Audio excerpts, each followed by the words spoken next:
Hello, everybody. Glad to be back on this again with my co-host Nick Millet. And so, as most of you know, Shark Week and Shark Fest. What was the other one on? Shark Fest on National Geographic. That's the one. Yeah, both of them have been starting up, or at least Shark Fest has. Yeah, like the other one, Shark Week is yet to come in I think a few weeks or so from now. But and we decided with that going on, we should hello Jeremy, that we should Hey, look Jeremy. into the Jaws franchise along with its ripoffs because let's be honest, tons of people tried to cash in on the success of the first film. Oh, yeah, definitely. I mean, without a shadow of a doubt, when you have such a successful movie like this, you're going to have someone who's going to try to capitalize or rip off on it. So, Jeremy just sent this message. Just so you guys know, Greg is not doing a show tonight, so you can go however long you'd like. There you go, Don. Now you got extra time. Yep, sounds good. Yeah, hope everything's good from Greg's end. If he had to, he had to cancel some. Hope everything's all right. Yeah, I'm sure he's doing fine. Oh yeah, maybe. Yeah, I'm guessing something just came up, or Mr. Nice Guy. Yep, he's one of my subscribers on YouTube. I'm doing great, Mr. Nice Guy. Doing all right. We're diving into my favorite film of all time, and then talking about its sequels, ripoffs, and yeah, I'm excited to start this. So, Jaws was released on June 20th, 1975, and is considered to be the first ever summer blockbuster because of the huge critical and financial success that it had. Yeah, and little did anyone know, it became, obviously a huge success upon its release. But unfortunately, however, it also caused a lot of controversy, especially involving great white sharks. Oh, yes. Everybody, like, after seeing this film, everyone just branded sharks as like public enemy number one in the oceans. This is what he was talking about, Greg. I see. Okay. That's understandable. Running events, yeah. Hey, I know how that is, so yeah, it's all good. See you, Donna. Donna Fuller. Hello, Donna. Thank you for joining us. Yeah, we're discussing the Jaws franchise and its ripoffs. So, hold on, let me just log on to. I'm checking on my. While you're doing that, I'm also sharing the. I'm sharing on the. Well, actually, no, I don't even need to share it because it's already on my personal page. So, but I'm just checking on my personal account just to say hello for those who are watching because we are still having that issue right now. For some reason, not getting everybody's comments. So, oh yeah. What's up? No, I'm just checking. I'm just reaching out for every. Okay, so no one's saying hello yet, but I'm keeping an eye on it. Okay, let me just go onto Facebook here and just. It's always got to try to figure out my password. Okay. Yeah, I know. Oh, thank you, Jeremy. I appreciate it. He said he shared it to a few places in chats already. Oh, excellent. Okay. Oh, and Tyler is saying hi along with Rochelle. Hey, guys. Tyler, from your personal page, or? Yep. Okay, good to see you, Tyler and Rochelle. Yep, good to see you. Thank you guys for tuning in. Yeah, we appreciate it. And so, what was your when did you first see Jaws, Nick? Let's start with that. Oh man, it was a long time ago. I know obviously I was a young kid when I watched Jaws for the first time. It must have been I know it was, well, obviously, as you know, it was even long before I met you. I must have saw it when I had to have been maybe only 7 or 8 years old. Right around that same period, because it was around the same time when I was starting to really get a huge, liking out of horror films. Of course, I was already, a huge fan of Shark Week even back then. So this just generated even more of my interest with sharks. Nice. So, yeah, me, I first saw it when I was only 5 years old. So yeah, I saw it at a pretty young age. But instead of really being terrified of it, which is like the general response people usually have with that film, I was instead interested in it, and it sparked my interest in film, and hence the reason why I have this poster back here. Yeah, good to see you, Santiago. Thank you for tuning in. And yeah, 5 years old, and yeah, it just had that kind of effect. It just really sparked my interest in film, which is why I have this poster that my dad gave me, and I keep it right next to my films. It's like my passion for this was sparked by this. Exactly. And I love how you have the poster in the background, speaking of which, since it it literally revolves around exactly what we're talking about for tonight. Yep. And like I said in the previous podcast, all I need to get is to get this thing signed by Spielberg, and I'm all set. Oh, Jill, good to see you. She's if you remember, she's actually one of our most loyal fans. I can't talk today. And we all have Good those. to see you, Jill. We all have those days, Nick. So you're good. Yeah, I also was exercising not too long ago, so it sometimes causes some issues with your speech. Yeah, I got you.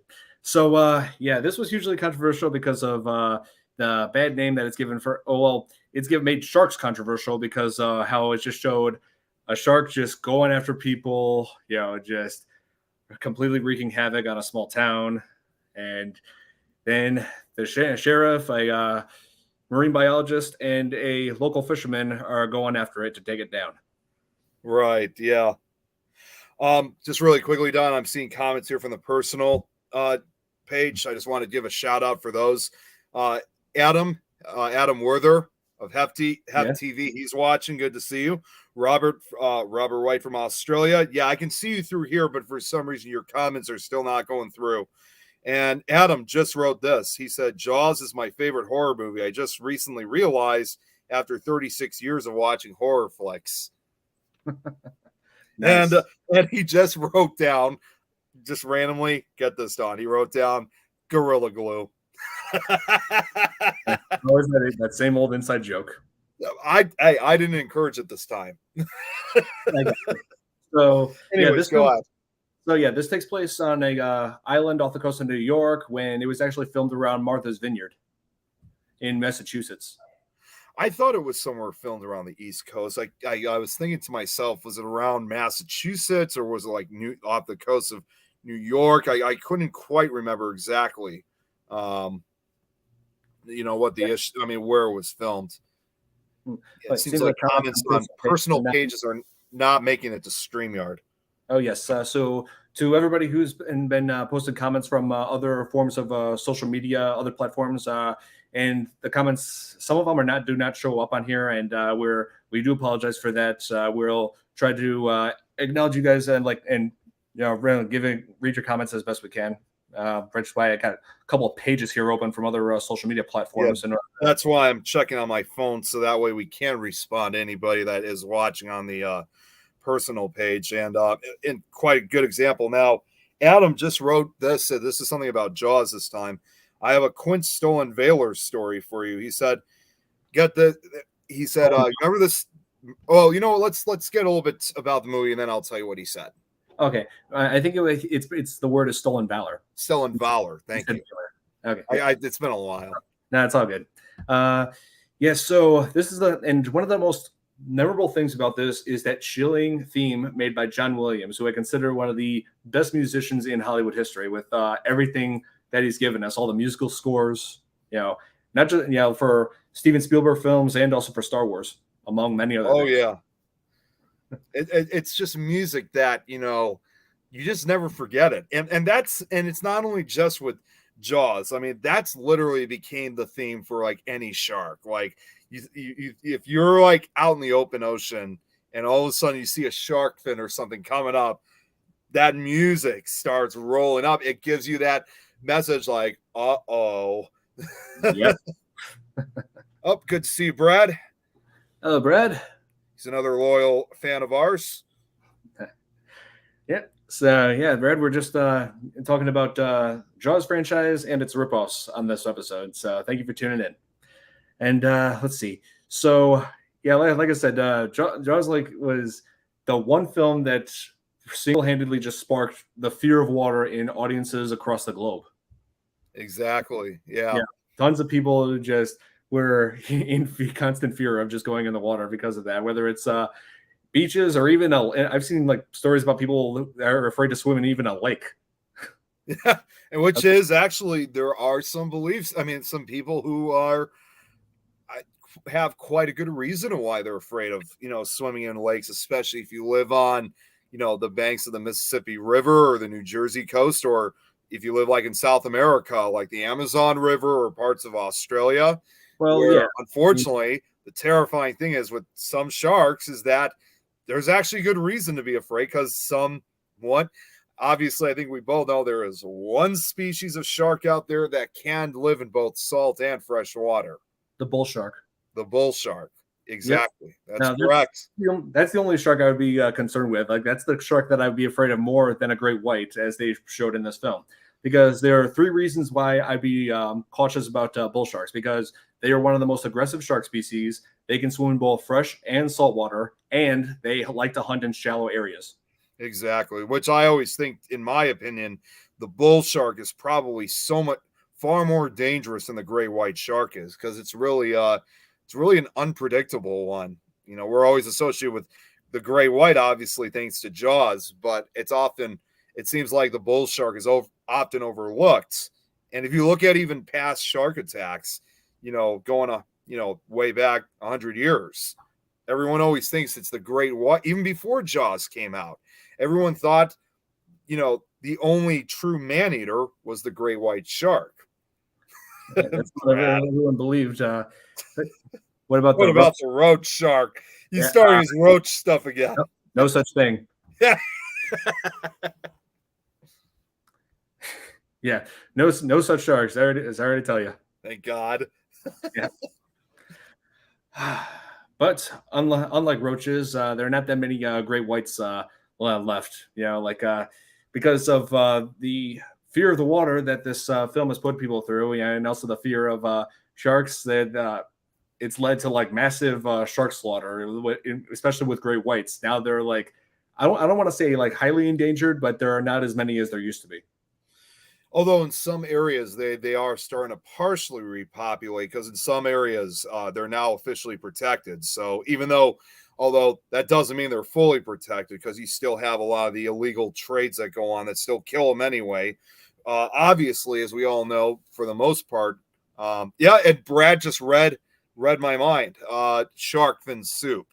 Yep, that's one thing that these illegal fishers, like, what they do. They cut off the fins of these sharks, and sell them for like like I said, for soup, among many other things. It's like, okay, fishermen, how would you feel if you had your arms and legs cut off? Because that's essentially what you're doing.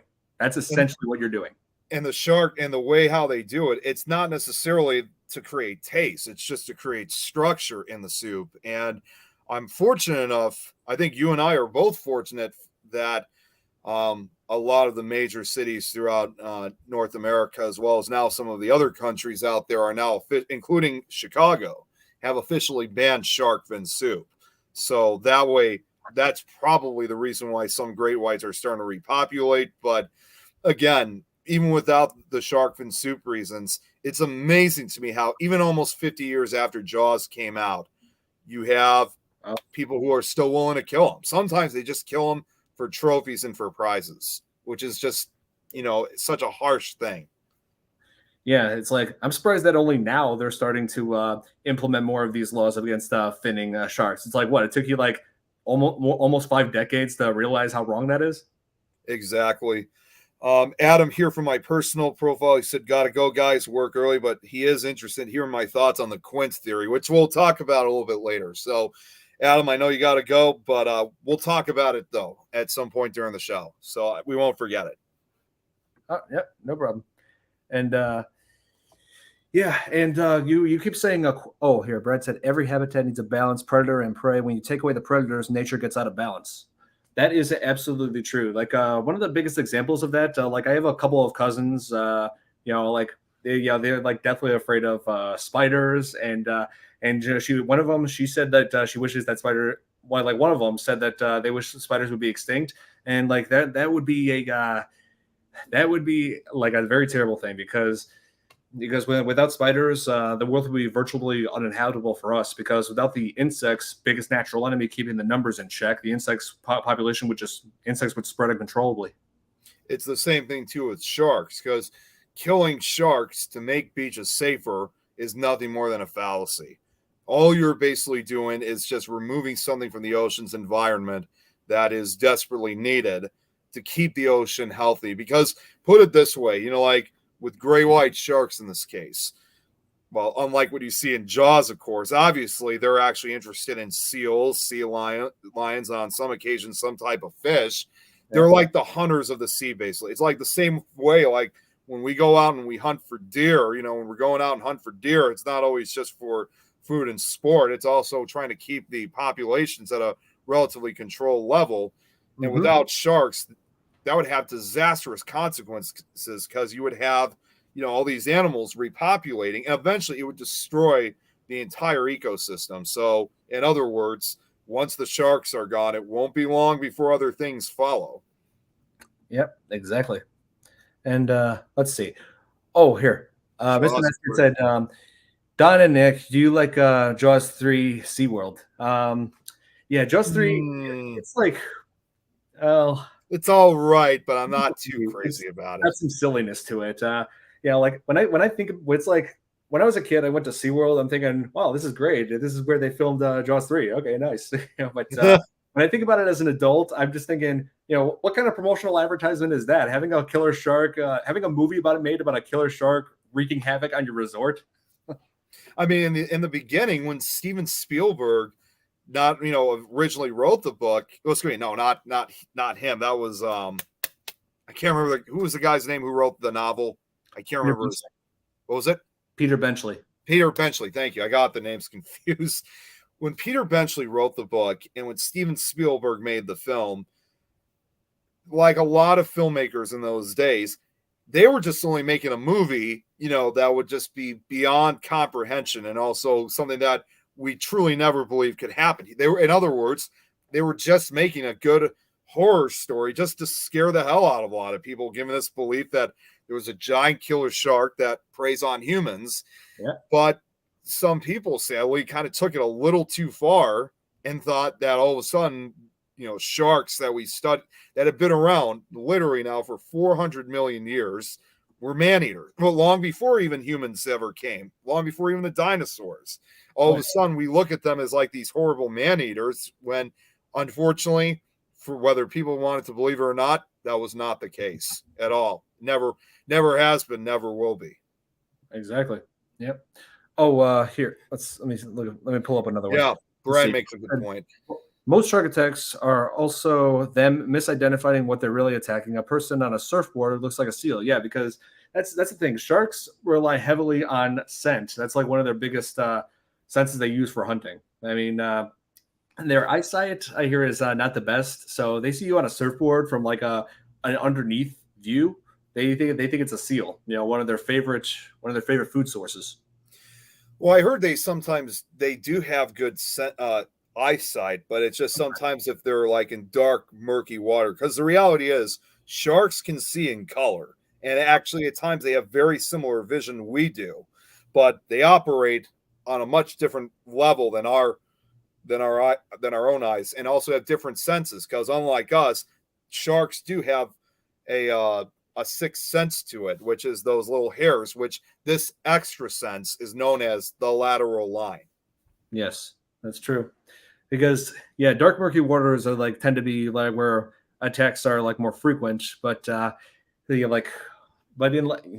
like in Brent, like if it's like, I don't know, sunny out, you're like right on along the shoreline, like sun, like it's not. Sometimes they'll attack, sometimes not, but. I don't know if I ever told that many people about this, Nick, but I actually did encounter a shark once when I was in Florida. Oh, is that right? Really? Yep, but it wasn't. Don't worry, it wasn't a great white. It wasn't a bull shark. It would look like it had like these spots on it. I think it was like a leopard shark. Oh, a leopard shark. Oh, yeah. That's obviously much smaller than a great white. I mean, not necessarily I wouldn't necessarily say they're not dangerous, but I heard that you don't want to tangle with them because.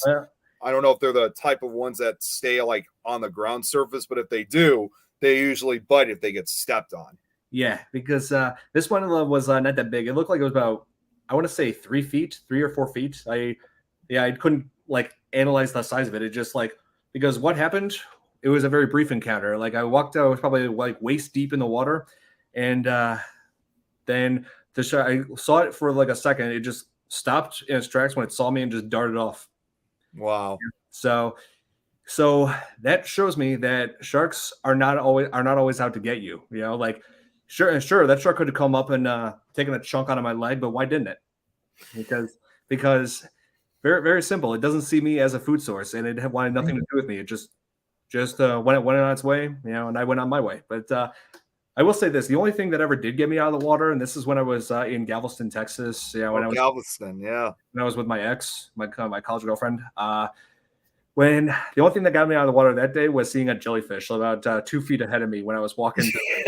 Yeah, those you run from. Yeah, Because those things, I'd rather deal with a shark than a jellyfish, because those jellyfish are going to hurt like hell if you get stung by one of them. oh, here, tango with the shark. Go with the sharks.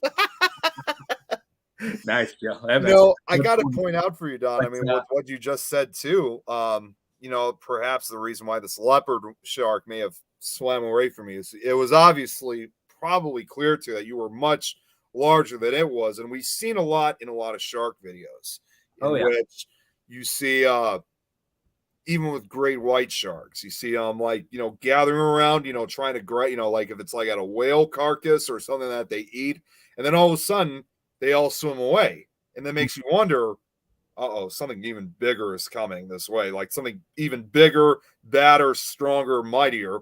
And indeed, all of a sudden, next thing you know, out of the dark blue ocean, there's like this, 20-foot great white shark coming out. So it's even more amazing to me that, like with what you just said, sharks are even afraid of other sharks, especially those that are bigger than them. Oh, yes. And yeah. So that one shark I was not afraid of because I knew that it didn't really pose that much of a threat to me. It wasn't like a 15-foot great white or something, like it wasn't. Wait, I'm just going back to some of the comments just so we didn't miss them. Yeah, but the second I saw that jellyfish, I was like, that's it, I'm out of here. Yeah. It's like I'd prefer not to get stung. So yeah. Now, Brad just also said this. The ocean is so deep and vast that I guarantee there is a megalodon somewhere down there. Oh, yeah. Megalodon. I'm glad I'm hoping those. I mean, they say they're extinct, but I'm hoping that is the case. Yeah. I mean, as far as I'm considered, and this is kind of from my cryptid point of view, obviously, I think you guys all remember now almost 10 years ago, there was that controversial film involving Megalodon with all those people that were disappearing. They captured it on film and stuff. Which was absolutely nonsense, and thank goodness they were not going to make any more of those. But what I did learn, believe it or not, was there actually were supposedly 2 sightings of Megalodon, but this was well over 100 years ago. To make a long story short, the first sighting occurred back on the Florida coast in 1918. It was some fishermen who claimed that they had seen a ghostly white shark. I mean, and they even said this thing was bigger than a gray white. They've seen gray white sharks before, and this was definitely not a gray white. And it was so scary. It was terrifying to them that they didn't even want to go back to work. And then the second sighting occurred, almost 50 years later in 1960, where it was, again, I think it was sailors again. It was the same almost description. It was described as a ghostly white shark. And in spite of the encounters, the worst part is, of course, obviously in the case with Megalodon, is that there's no documented proof other than those huge teeth, that fossilized teeth that are left behind. Oh yeah, that's true. What was I gonna say? Oh, here. Speaking of tango with sharks, Jill says, speaking of tango with sharks, have you ever gone to a shark cage to see sharks everywhere before? Just one. I have yet to try that, but that would be pretty interesting. Seeing a great white up close, because I see all those videos of them putting their teeth on the cages, and it's like, okay, I'm keeping my fingers away from the cage. Yeah, keep your finger. You know what they say? Please keep the arms and legs inside the vehicle at all times. Oh yes, the movie Meg. That's an awesome movie. You remember when we saw that in theaters, right, Don? Yeah, we saw that in theaters along with The Shallows. That one I loved. Shallows is good too. Yeah, Blake Lively was amazing in that. It's like, a strong female lead taking on the jaws of death. I love that's great. I like that. And by herself too. Yep, stranded out on that rock rising tide rolling in. It's like I love how they just throw in these factors that add to the danger, but she's like very like improvising like new ways to like the ways to survive. You know, like really just keeping the upper hand. If you think about it too, and this goes back to Jaws, is that it just seems like in this day and age, anytime a shark movie is ever released, even if it's not meant to be like a ripoff of Jaws, they always pay some kind of homage to Jaws, like whether it's the name of someone or an animal or a location or a reference of some sort. And you think back, that's definitely an homage to Jaws. Oh yeah, yeah, and which leads me to one thing. There were like so many different ripoffs right after Jaws was released. Like there was like one that came out immediately after that, which was not even about a shark. It was like the tagline of it literally called it Jaws on Land, and it was released in just a year later. It was released 1976, and it was called Grizzly. It was oh my god, I know, a giant grizzly bear attacking campers. Like I'm just like, whoa, like Smokey Bear's really taking some extreme measures in preventing forest fires. It's wow. And yeah, but I should mention that film actually did have some financial success. It was like the highest grossing independent film and before Halloween. Oh yeah, definitely. It was the highest gross independent film of any movie before then until 2 years later in 1977 was when Star Wars came out. Yeah. But just reading Jill's comment here. Oh yeah, let's see. My son had ever faced a shark that punch the sucker in the face, poke its eyes, fight it. Yep, those are all the techniques you should do if you were ever had a encounter with one. Always reach for its eyes or gills. There's this here's just a word of advice for anyone. There's a popular misconception that you should punch it on the nose. Don't ever do that like with a great white shark or any larger shark. A small shark you may be able to do, but like with a gray white or a tiger or a bull, don't ever do that. In that case, that's when you have to try to reach for it. You try to reach for its eyes or gills because those are its weak spots. Oh yeah. Let's see. Hold on. Sharknado movies. Hey, what's up, Lori? Don't get me started on those. Don, just so you know, Lori Ann Wagatha, she's the owner of Wildwood that we went to 2 weeks ago. So good to see you, Lori. Yeah, and Jill also said this: I watch every shark movie like it's research. What's up, Wild Bill? Good to see you. Hello, Wild Bill. Yep, and good to have you on here. Thank you for tuning in. And what was I going to say? Oh yeah, there were several ripoffs that actually did face legal trouble for ripping off Jaws. Like I think Universal actually sued this one film, with this one Italian film that was released as Great White in America, and it was also called. I remember that one. Yep. And, I never saw it, but I saw the trailer. I saw bits and pieces of it, and it looked like a mess. Yeah, I could tell. They almost created a lawsuit against this one film. The ripoff that I am most fond of, called Piranha. Piranha, yes. Yeah, it was released in '78, directed by the guy Joe Dante, who Gremlins and The Howling, two childhood favorites. He directed Piranha, and I think don't forget Gremlins and also The Burbs. Yeah, I believe my cousin Allie worked with him on one film. Yeah, she's an actress. It was, what was it? The Hole. Yeah, that was back in 2010, I believe. Yeah, he's worked on a lot of movies. Oh yeah. So anyway, still, like they were gonna sue the press to break a lawsuit against Piranha, but then Steven Spielberg stopped them from doing that, saying I like this film. It's good, and it's a good ripoff. It's a really good homage to Jaws. Because, basically the whole concept of Piranha is it takes place in Texas. There's a bunch of genetically mutated piranhas created by a government experiment that got released into a river system heading towards a summer camp and a newly opened resort. So it's just like, it's crazy, I've heard.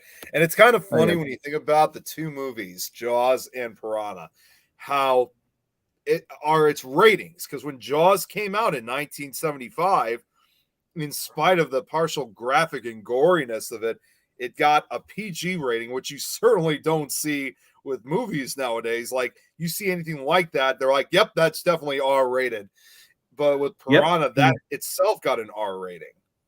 Yeah, that's true. I mean, hey, it was a Steven Spielberg film. He knew how to get away with all sorts of things and still get a PG rating. Yeah, that's true. you look at Indiana Jones and the Temple of Doom. That's like one of that had a PG rating, and he was able to have them show them ripping hearts out and burning people alive. So, Yeah. Well, Bill but here then, said that. and then I should mention on that same year was when the first PG-13 film Red Dawn was released. Yeah, That's so right. That's right. I think I read somewhere that Steven Spielberg himself came up with that rating, PG-13, because all right. Yeah, because he realized, you know what, I'm throwing in so much graphic content in PG films, like we got to have some new rating where that's acceptable, and that's not rated R. Yeah, exactly. Well, Bill here said that he used to be a scuba diver until. Oh wait, it was Early worse. it was this one right here. Said he Okay. used to be a scuba diver until Jaws came out, and he's not been back in the ocean since. Oh man. He lives out in Georgia, so I don't know which part of Georgia, but obviously part of the state runs along the coast. Yeah. Keep a spear gun handy with you if you ever swim out there, because that Mariana Trench. Oh yeah, the deepest part of the world. Who knows what could be down there? So he has a point there. You never know if Megalodon is still around or not. But I'm sorry, Don. Go. You were saying. Yeah, with a spear gun. But there also could be Cthulhu. Have you ever seen Underwater with Kristen Stewart? I actually haven't, but I know that movie though. Oh, I just spoiled it. I'm sorry, I just spoiled it for you. Jaws. No, I'll probably forget it. Okay. Jaws revolutionized the entire shark frenzy. That's absolutely true. Very true. Yeah. And so, I'm just trying to catch up with the comments. I'm sorry, Don. Yep. For real, it's so glad they're way down below where we can't reach. So yeah, that is true. Like they're down below there. The pressure is so high, like it's like easier said than done to reach the bottom of that. Well, it's this. Well, Bill just said a friend of mine did the sharks for Sharknado 3. Oh my gosh, that's awesome. Nice. Play straight on the reef. Yep. Yeah, that was the Shallows. Yeah, well, we were just mentioning that earlier. Like that one was a worthy shark film, at least compared to many. Oh yeah, I love this comment Jeremy just wrote. I watched 5 minutes of about 5 minutes of those Sharknado movies. Never again. I mean, that one's like meant to be comical, meant to be silly, and not taken that seriously. Now, if you want to look at some terrible. Yeah, hey, if you want to look at some really bad ones, go on Amazon Prime. They got dozens and dozens of bad shark movies on there. Mr. Nice Guy threw out another one, which this is another one that's not so good as, 47 meters down. Actually, it was right. I mean, I just didn't like the ending. I was going to say, actually, let me take part of what I said back.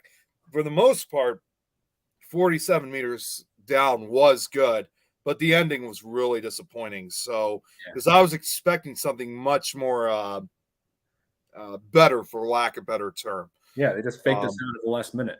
They could have done something better for the end of it, but other than that, it was a good film. Oh yeah, and one thing I wanted to mention, going back to Piranha, like my favorite Jaws ripoff, I consider that like a masterpiece, at least compared to the sequel, which came out just 4 years later, Piranha 2, which was directed by James Cameron. Yeah, is that James right? Yep, the James Cameron did that. Yep, it was his directorial debut, his first film he directed. Right before he directed the first two Terminators, The Abyss. Let's see. Oh, and also the huge box office hits, Titanic and Avatar. Before that, he directed something that he directed what he considered, and I quote, the finest flying piranha film ever made. Yes, and then after the second one, as Wild Bill points out, then you have Piranha 3D. Yep. But yeah, that's the thing. In Piranha 2, there's a whole new strain of them, where mutated ones, but the difference is they have evolved to the point where they have wings. So yeah, those things can fly. So that's just completely ridiculous. Yeah. So yeah, just when you thought it was safe to go back in the water, you're not safe in or out of the water. You're trapped. you're just when you thought it was safe to go back, try to go up in the air to stay out of the water. But yeah, Jaws 3 or sorry, Piranha 3D. He did let's see, who mentioned that? Where was that comment? Oh, that was Wild Bill. He just wrote down Piranha 3D. Yeah, Piranha 3D. I remember when that came out. I was just starting. I was the very month when I first started college. Like this is the movie that everyone was going crazy about. And it starred Stephen R. McQueen, who played Jeremy in The Vampire Diaries, and is the grandson of legendary actor Steve McQueen. And they actually did change a whole lot in this, where the piranhas are not genetic mutants, but instead they're prehistoric piranhas that emerged from an earthquake that opened up this underwater lake from prehistoric times. And more like a trench or yeah, a fault line. Yeah. And their very first victim was Richard Dreyfuss. And I was gonna say, even that movie paid homage to Jaws with him singing "Show Me the Way to Go Home." Yeah, exactly. So it's like they finally got him. Full circle. A remake of the biggest Jaws ripoff. So, and also had Christopher Lloyd, a national treasure. Yep. That was awesome. And it's funny when I think about it, you were starting your first year of college. I was starting my final year in high school when it came out. And I'm still surprised to this day. I think 2010 was really the last year that they really didn't care if you were, at a young age to see an R-rated movie. Although I was at the right age. I was 17 years old, so I was able to legally get in. So it was kind of cool to watch in the theater, but everybody else I used to hang out with in those days was about a year or two younger. So they weren't even supposed to see in the first place. But this was like the last year where they just really didn't care if you were under 17 to see an R-rated movie, especially one that graphic. Blake Lively's shark movie's called The Shallows. Yeah, we were just talking about that. It's pretty good too in the drama sort of way with a good story to it. Yeah, let's see. Oh wait, a shark. Oh, Piranha is pretty funny though. Yeah, well, it does have a little bit of humor to it. I will say that. It does. Yeah. Wait, which one are you talking about? The original or the remake? The remake, I know, is the It has the comedic tone. Well, both of them did have comedic. Now that I think about it, and I consider them, very watchable compared to that terrible 1995 TV remake that's so poorly made. It's ridiculous. Like reusing stock footage from the original film because they were too lazy to do anything different. Exactly. Yeah, I mean the only reason why most people would even watch it anymore is because it features 12-year-old Mila Kunis. I know. Yeah, who 3 years later would lie about her age to get the role of Jackie in that 70s show. I know, that's just insane. I just got to bring up Jeremy's comment.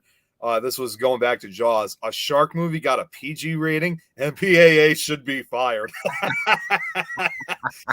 Jeremy, that was when Jaws came out. That was the 70s, man. That was a different era back then. They didn't care as much as we do now. Yeah, I mean, back then they were making I think back to this one scene in that film Prophecy, which had Talia Shire from Rocky, where there was this mutant bear that was killing people. It showed them rip a guy's head off, and that got a PG rating. It's like, wow, is there not anything you could not get away with back then? Exactly. Spear gun won't kill Jaws. That is actually true. I don't think a spear gun's going to kill a gray white shark. Nope, but apparently an oxygen tank can. There could be it's true. There could be a whole new species bigger than a great white or a meg that we don't know about down there. That is very possible. You never know, because as we all know, even as of the modern world today, much of the world, including especially the oceans, remain unexplored. We don't know what else. We've only have encountered only about 10% of the marine species that live throughout the ocean around the world. Yep. I love it. I'm sorry, Don, go ahead. No, we definitely nope. We're not going to talk about Jaws Revenge. We have reviewed that film once before. That was my final goodbye to that film. Yeah, that's not that's just not that was just a waste. Yeah. But I will point out sorry, go ahead, Don. Go. The only reason why they made it was because we just made enough money from Jaws 3D to make another one. Just because you can make one more doesn't mean you should. Nope. Because and the biggest mystery, what I'd like to figure out is how did they manage to get Michael Caine of all people in it? I know, right? Apparently, how on earth? Apparently his explanation for that is because he just wanted to pay off a summer home. So you're doing it for the money. So he was financially desperate. I guess at this point, even with a bad movie like that, you're willing to do anything just to get the paid. So I just get paid. So I think it was just I don't think he was interested at all. I think he just needed the job and the money, and that's probably all he needed. And it features probably the most ridiculous ending I've ever seen in a film, such as where Ellen is driving the boat like straight right about to kill the shark, driving the boat right towards it, where she's having these flashbacks, these sepia-tone flashbacks of events from the first movie, which makes absolutely no friggin' sense at all, because if you have not been there to witness the events, how could you have memory of them? Exactly. Don, I'm just going to share a quick banner because we got a Facebook user here. This is a banner for people so that way they know how to show their names. So yeah, it's just because I'm not sure who this Facebook user is saying hello, fellas. So yeah, make sure whoever this is, make sure you give permission to StreamYard so that way we can see who you are. Yes. And let's see, what else was I gonna say? Oh yeah, like the animatronic on that was a joke. We pointed that out in our review. Yep. Like, yeah, the review that we did, which was my final goodbye to that film. I'm never seeing it ever again. It's a complete joke, and I'm done with it. I love what Jeremy just said. Don and Nick are now seeing the head of the shark. We're going to need a bigger show. See, even Jeremy knows how to pay homage. Nice. What was I saying? Did you let's like the first time I ever seen Jaws 2? Well, I should have mentioned, like, you've obviously seen Jaws 2, right, Nick? Yes. So it came out 3 years later after the first film, which didn't do as well as the first one. I mean, Jaws 2 is just decent at best. Like it had a few flaws, but it's still watchable. I mean, the animatronic shark was it was all right. And what I'd like to know is why would Mike want to go back in the water after he had been horribly traumatized from the first film? Like, why is he taking up sailing when he has a good reason not to do it? I don't understand that myself. Although, and as much as I like Jaws 2, even though it somewhat picks up a few years after the original one, and I think you're going to agree with me on this, which I think it still would have been awesome to have, obviously, Richard Dreyfuss back in the film to kind of, help out once again. But unfortunately, and it sounded like he was originally going to be in it, but unfortunately, he was already committed to another movie, so he wasn't able to join. But he was particularly the guy who really knew a lot about sharks more than anybody else. Yeah, I think around that time I think he had just finished this up. It was Close Encounters of the Third Kind, another Spielberg film. That's the one, yeah. Mm-hmm. Yeah. And what was I going to say? Oh, yeah, there was like funny thing. When I first saw this, that is Jaws 2 when I was 7, when it showed that part where this boat driver that the shark was attacking after it killed the jet skier, the part where she was dumping gasoline on it and also accidentally on herself because... Yeah, I remember that. Yeah, that was like ridiculous. Why would you do that to yourself? What is wrong with people? And then lighting the shark, like causing the explosion, which burned half the shark's face. And ever since then, I was calling that shark Scarface. Yeah, I know, because it's like you only got to see him in mint condition for like 10 minutes, and then the rest of the movie he had that burned scar on his face. Yeah, so she didn't kill the shark; she just turned him into a shark version of Harvey Dent. Yeah. Nick has seen everything. What else? Yeah, because Joe was saying like before that, Nick is a giant shark fan. I'm sure he's seen every Jaws. But she also pointed out another shark movie is Lake Placid's films, a Jaws ripoff. Well, I'm not sure if it was inspired by Jaws. I mean, let's see. It takes place. Let's say a movie about giant crocodile hunting people in a lake out in Maine. Mm-hmm. I don't know. Maybe it was inspired to some degree, but I think it really did try to be just its own thing. Right. Yeah. I will say this: Lake Placid, the first one, only one I like. The sequels are horrible. That's what I've heard. Absolutely terrible. Don't waste time. Don't. And no, Wild Bill, there are no giant cockroach movies. Damn it. There are a few actually. Oh God. Well, don't show those to me. I'm good. Here was another movie that I know. Jill pointed out another shark movie. Who All Loves Open Water. Water. I like that one. I actually listed that as number 3 in my top 5 shark movies on my YouTube channel. So I did like that. It was actually inspired by the true story of let's see, Tom and Eileen Lonergan, who were lost in a scuba diving trip, left behind by a boat, and it showed in this film them being stranded in shark-infested water. Exactly, and that's kind of like how the movie is too. It's about 2 scuba divers being left behind. They're stranded out there in shark-infested waters, and that's got to be one of the worst fears that you could ever come up with, where you're several hundred miles away from shore. Yeah. You have no internet. You have no connection to the outside world. You have sharks swimming around you on a regular basis, even if they're not great whites. If they're other type of sharks, when they're just swarming around you, they won't leave you alone. And you're basically at the mercy of it. And, it's just only a matter of time before one of them decides to bite you. And that's without a shadow of doubt, what's originally supposed to be a great vacation trip all of a sudden turns into a nightmare. Yeah, I mean, there was like a lot of suspenseful scenes where the tension builds up, and you just never know when the sharks are going to strike next. So they did a fairly good job with suspense in that film. And what's scary about Open Water too is one of the actors later said that there were times where they actually were shooting footage around actual sharks, and there was an interview how she said sharks would suddenly show up that they didn't hire. These were the sharks that they didn't bring in. So I think it actually probably made the whole experience probably even more frightening, because I'm sure there's no doubt in my mind those actors had to be terrified when they were actually around actual sharks, because even though it was like 2007 or 8, this was still at a time before 2003. Mm-hmm. Okay, well, even earlier, this was still kind of at a time before people were using CGI at that time. That's when they were still using the real stuff. Oh yeah. What was I saying? Oh yeah.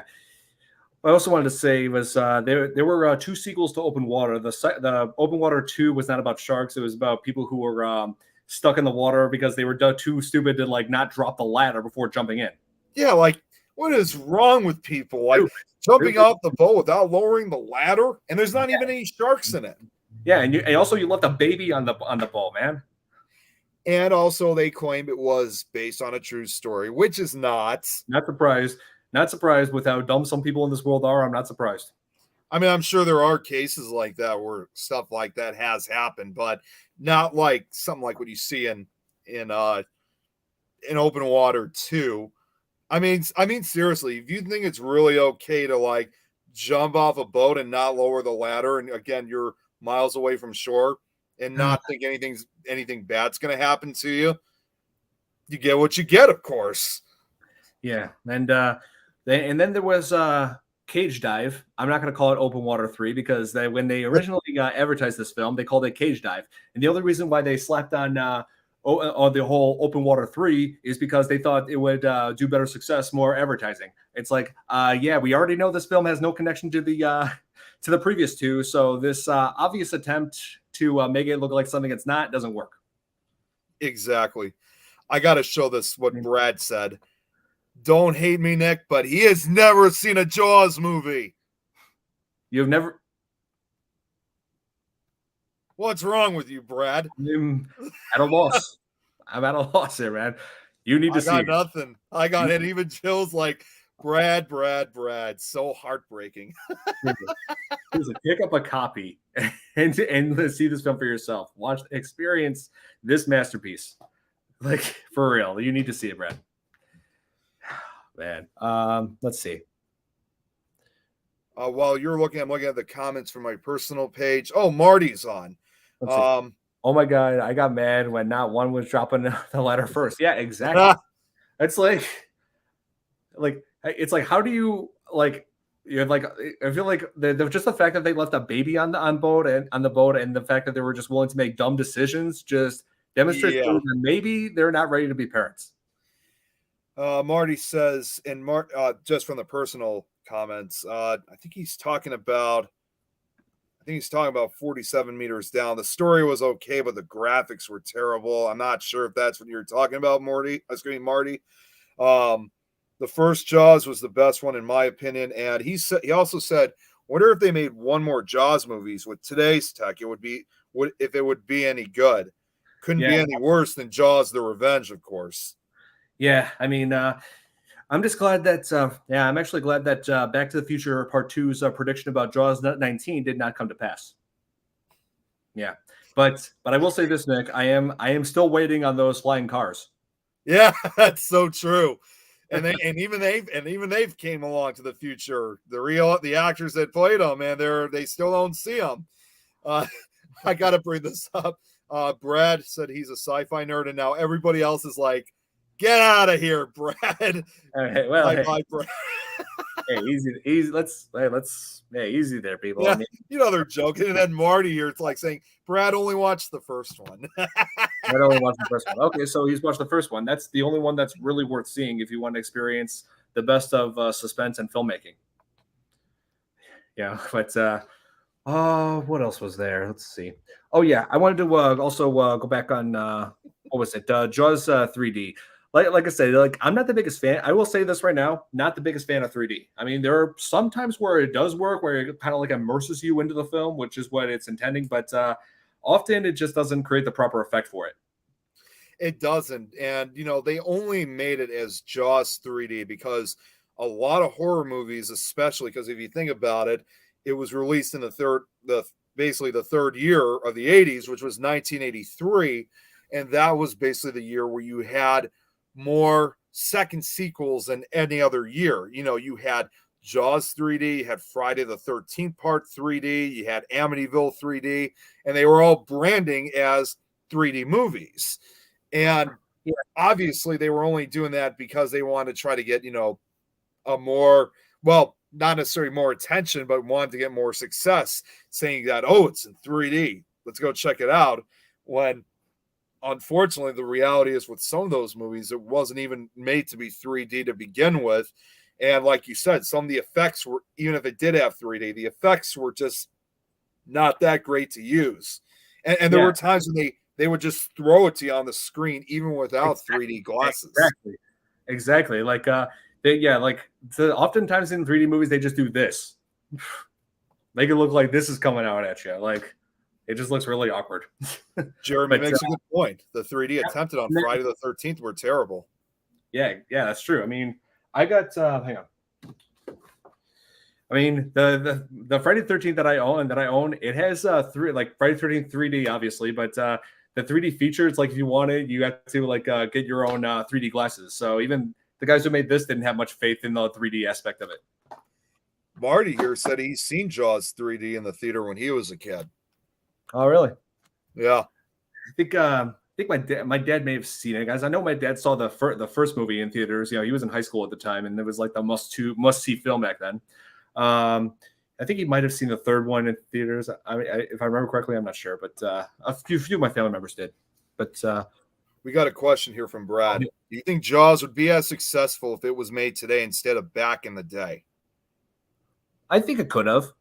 Yeah, I think it does have a chance, though. I mean, but for the way filmmaking is done, it has kind of changed a bit over the years. But I like to think it would still stand a chance.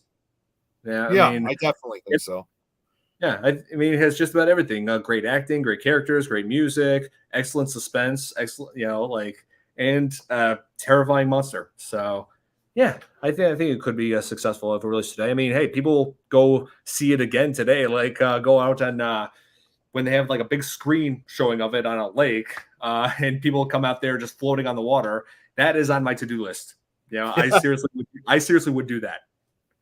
Just watch the movie all on a floating device in the water. I would do it. I'm sure. Jeremy says he thinks he saw a DVD at Walmart that had zombie sharks. Oh, and there's always those horrific ripoffs. Like some of them are even worse than Sharknado themselves. Exactly. I've seen a bunch of those on Amazon Prime. Like one of them actually showed a trailer of this woman like PTSD like from a shark attack, and then was like looking behind her, and she's in a house. She's in her house. Look behind her. Shark comes through like a window. What sense does that make? Like what? I'm like, what the hell was that? Marty now says, actually, surprisingly, Jaws 3D scared the hell out of him when he was a young kid back then. So I could sure understand, why it would have frightened him. But, like for us now that we're older, we would see that would be more of a laugh. But I can understand why it probably freaked him out when he was a kid. So, oh, yeah. So, yeah, the first film is like the one you should really see if, gotta love Betty White from Lake Placid. That's right. Oh, Betty yeah. White was in Lake Placid. That's right. God rest her soul. Yeah. Oh, yeah. And she will be deeply missed. She's been like such an amazing actress. Yeah. And now, yeah, I know. She was great. Now, Mr. Nice Guy had another question for 2 other shark movies. What do you guys think of the movie Reef and Deep Blue Sea? oh yeah, The Reef. It's an Nick. If you haven't seen The Reef, it's an Australian shark film where a bunch of people are like transporting a boat, but the boat hit some reefs and went under. So they were trying to get back, like find help. And there's a great white pursuing them.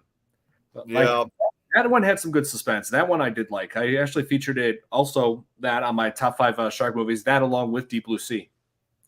Like, and what do you think? I haven't seen Deep Blue Sea either. Is that one any good? I think you got it right with you. It's better than the Jaws sequels. I will say that. Okay. It has Samuel L. Jackson. It has Thomas Jane. It has LL Cool J. And also it was directed by Rennie Harlan, who directed Nightmare on Elm Street 4, and and he also directed Die Hard 2. So yeah, a lot of action-packed movies. Oh yeah, mostly with action and horror stuff was his thing. But yeah, Deep Blue Sea is definitely worth seeing if you like shark films. That I consider one of the best ones. But just don't see again. Sorry, you're fine, Don. But also, again, do not watch the sequels to Deep Blue Sea. I heard they're terrible. The way how I saw with Deep Blue Sea, even though I haven't seen it, which I do plan on seeing, I thought originally because it was released in the late 90s, right? Or early 2000s. Okay, I thought it was originally like a take, and again, like paying homage in this case more to like Jurassic Park, because you had one of the actors from Jurassic Park, in this movie, and not a lot of certain differences, but I thought in some way it was kind of paying homage more to Jurassic Park than Jaws was. Not saying that it would have paid any type of homage to it. Right. Well, Bill says I get mad at Shark Week because no one ever gets eaten. Well, there's a reason why. Though there are a lot of shark attack survivors, that's for sure. Who tell their stories. Yeah, that's true. And what? Oh, she's talking about open water too. Oh yeah. What else was I going to say? Oh yeah, back at Jaws 3. I will say this, like, again about the 3D. I feel like often it just feels like a cheap gimmick. I mean, especially now when it feels like something that just keeps coming and going. Like I remember they introduced it like in the 50s with the creature from Black Lagoon. Mm-hmm. I feel like it didn't. I don't think it really added much to that. But then they sparked it up again in the early 80s, like you said, like with the horror films, the sequel horror films. And then in 2010, like when they did it again with Avatar, that's when I feel like it did work pretty well. Mm-hmm. And let's see. Oh, also, remember when they released 3D TVs, like plasma had 3D on it? I remember that, yeah. I feel like that was kind of pointless. Yeah, I mean, my parents I remember my parents said that their TV had that. Like it came with the 3D glasses and everything. And the only time I ever remember the one when I first tried it, it was during Christmas time. I decided when I was watching The Grinch and I looked at the Jim Carrey Grinch.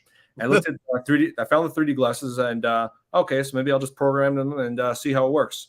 So I turned them on, put them on, and yeah, they had some 3D effect to it, and that's it. That's the only time I ever used it. Exactly. Jill, yeah. So you kind of already answered the question for us. She was asking how long we're talking tonight. Greg Backen will be doing his.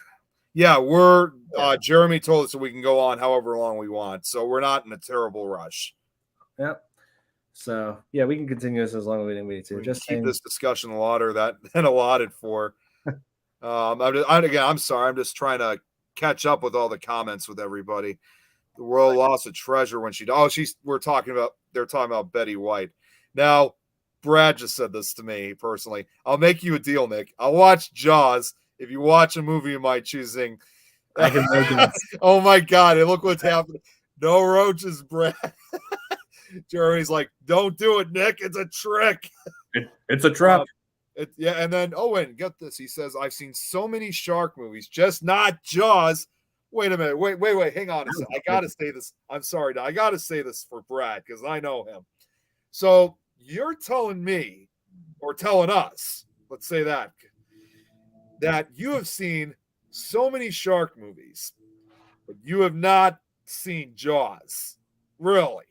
Come on now. That's like the one definitive shark movie. That is a must-see for anyone who likes film. Without Jaws, we would have never had any of these shark movies, even the terrible ones. Yeah, believe me, there are tons and tons of terrible ones. It would be a roach movie. I forgot to mention this one terrible one, Nick. There was this there was this film called Devilfish. Jeez. It was an Italian horror film, where it's supposed to take place in Florida, but the people in this film are clearly not Floridians. Yeah, they're clearly not from Florida. So, and the only That's time just funny just thinking about it. I remember my first time I ever heard of this film is when I was like a little kid, just looking at the VHS box of it at a video store. I don't know if it was Blockbuster or something else or Family Video, something or other. But I remember looking this, and even at that age, I was just like, "Wow, this looks really, really terrible." Yeah, even the title sounds bad. And it wasn't until I finally saw it in an episode of Mystery Science Theater 3000.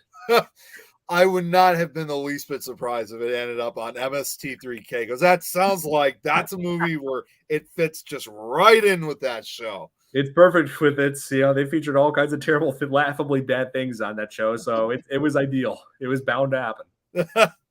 And what else? They actually did somewhat did a new film that had that same kind of concept of a shark octopus hybrid. It was called Sharktopus. Oh my God. Released on Sci-Fi back in 2010. Of course, the Sci-Fi Channel. And what surprised me the most about that film is that you ever heard of the actor Eric Roberts, right? Yes, I have. And he was in that film. He played the man who was working on the Sharktopus as a military weapon. I'm just like, okay, Eric Roberts, what are you doing in this film? What? It's like you just played the crime boss Maroni in The Dark Knight 2 years ago, for God's sake. Exactly. What are you doing, man? What's this? I'll watch Jaws tonight after Skinwalker Ranch is done. Good. And then you come back and tell us what do you think. Yes, definitely. Oh, wait, what is this one? Hang on. I'm glad Ernest never did anything with sharks. Rest in peace, Jim Varney. Yep, indeed. Yeah, another treasure gone too soon. Exactly. Yeah. What else was there? I was going to try to go back to Adam's comments at some point to kind of talk about what he was briefly mentioning before he had to leave. It was on the whole thing with Quince. It was something involving the Indianapolis. Oh yeah, that was probably my favorite scene of the entire film. Oh yeah, and it was like it was probably as close as you can get to basically a shark survivor telling basically one of the worst, singings that ever occurred during World War II. Not to mention, even more frightening was that it actually happened in real life. I mean, for those that don't really that don't know about it, but back in July of 1945 was when there was a USS, the USS Indianapolis was heading out to Japan to deliver the parts of the bomb for Hiroshima. Yep. Unfortunately, there was a Japanese vessel that happened to be nearby, and it fired two torpedoes at the ship. And just like you hear in the film, the whole ship went down in 12 minutes. Tragically, 300 plus men died with it, but the remaining 500 or so remained out in the open ocean for 4 days and 5 nights in shark infested waters. And I can't imagine how terrifying that was, because the hard, what's even more sad about is most of these were kids. Most of them were only like 19 years old, but you also had some who were as young as 16, 17 years old. So people who lied about their age to get in the military. Well, not only just, lied about their age, but there were parents who did sign them up. There was actually one survivor who was, who was getting signed up, prior before all of this, he was getting signed up in the Navy, and his dad was there for it. And he's writing down, putting his, parental form saying that he could join. And he said to him, "You know what I'm signing here, son?" And he's like, "I know what it is. It's you trying to sign me up." And he said, "No, I'm signing your death warrants." So, because you never know, basically, because this was during the height of World War II, and like most wars, you don't know if you were going to be coming back home afterwards. Yeah, that's because World War II had more casualties than any other war. It's even to this day, it's still considered the deadliest conflict in human history.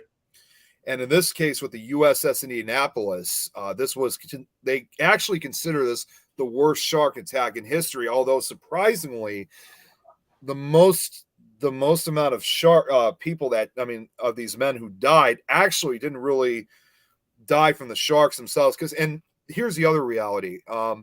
Unlike what you see in Jaws, it was actually 4 main species of large sharks that lived out in the open ocean in the Philippine Sea, which were blues and silkies, which are the most common, and they travel hundreds of miles to search for food. Makos are the fastest species of sharks, and also in these waters were some of the most aggressive sharks in the world, oceanic whitetips. And we also recently discovered there actually may have even been a 5th species, which may have been tiger sharks, which is a type of shark that will eat almost anything. But no matter the sharks, all 5 species can grow to over 10 feet long, or tiger shark can grow even bigger, and all are easily capable of killing humans. So to this day, like I said, it's still regarded as one of the worst shark attacks in history. But like I said, most of them actually died from exposure, diseases, blood loss. 500 plus, only 317 survived, and 500 plus men died in the water. And now those 500 plus didn't actually die from shark attacks. I think a very tiny portion of them probably were, but the sharks inflicted most damage after the men died. Some of the recovered bodies were stripped to the bone. Yeah, I mean, I think Quint in Jaws painted a very grim picture of what it would be like to experience being stuck on that water after getting out of the sinking Indianapolis. You just survive that hardship only to enter a whole new nightmare. Not to mention, where it's like you're just on that water, sharks literally below your feet. Not knowing when they'll attack, who they'll attack next. It could be you, could be the person next to you. But he did an amazing job just delivering that dialogue. Oh, he was great at it. And he was really telling. I'm sure it must have brought back a lot of horrific memories for the actual survivors, because at that time, because this was only 1975, it was only 30 years after World War II had ended, and this occurred in July of 1945.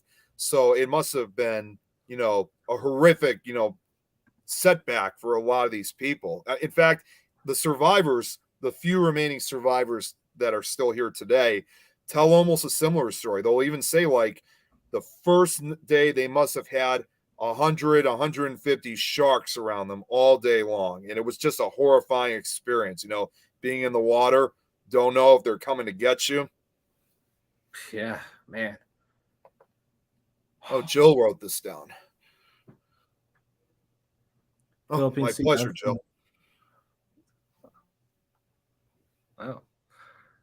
So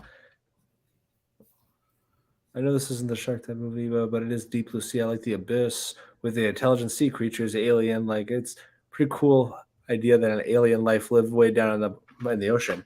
Yeah, that is a pretty cool concept. That's what I love about the Abyss, and it's funny you bring up the Abyss because that goes back to a pretty strange era in 1989 where there was a whole lot of deep sea monster movies that were being released at that time, like with the Abyss obviously being the most successful. I absolutely love everything about that film. But then there were other ones where it was like Leviathan, which was pretty much like Alien underwater. And let's see, Deep Star Six. I wasn't too crazy about that one. And then there was this god awful one that was featured on the new season of Mystery Science Theater 2000. I think it was Lords of the Deep. I think it was called. Yeah. Oh my So gosh. it was a strange time in 1989 releasing films like that. Well, it was also around the same time too. Like, even though it's not an underwater movie, of course, that's when they started making Godzilla movies again. So you kind of have to throw that in too, because he emerges from underwater sometimes. Yeah. So technically, Godzilla is a deep sea monster. Yeah, that is true if you think about it. Oh yeah. Um, So yeah, Jaws first one is obviously the one that really was a huge milestone as far as filmmaking. It's really changed the way we make movies. It's also like inspired some good things and some bad things. Like in terms of sequels and ripoffs. I mean, I remember like one of my subscriber, Mr. Nice Guy, was like asking if I liked Jaws 3D. It's just okay, at least compared to Jaws yeah, Revenge. Yeah, Jaws Revenge. Yeah, never again. yeah, that one. That's like the movie we never talk about. No, never. I should. One thing I forgot to mention. Yeah, Jaws 3D. There was like this one this one moment that I just can never get out of my head.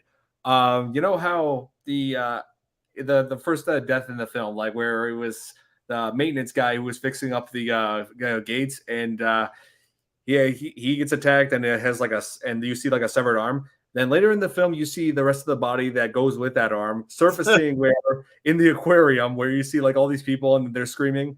That moment when the body pops up, there is a part where the guy pushes a girl face to face into the glass, face to face with the mutilated corpse. Oh my god! Why would anyone do something like that? Like I would ask that question too.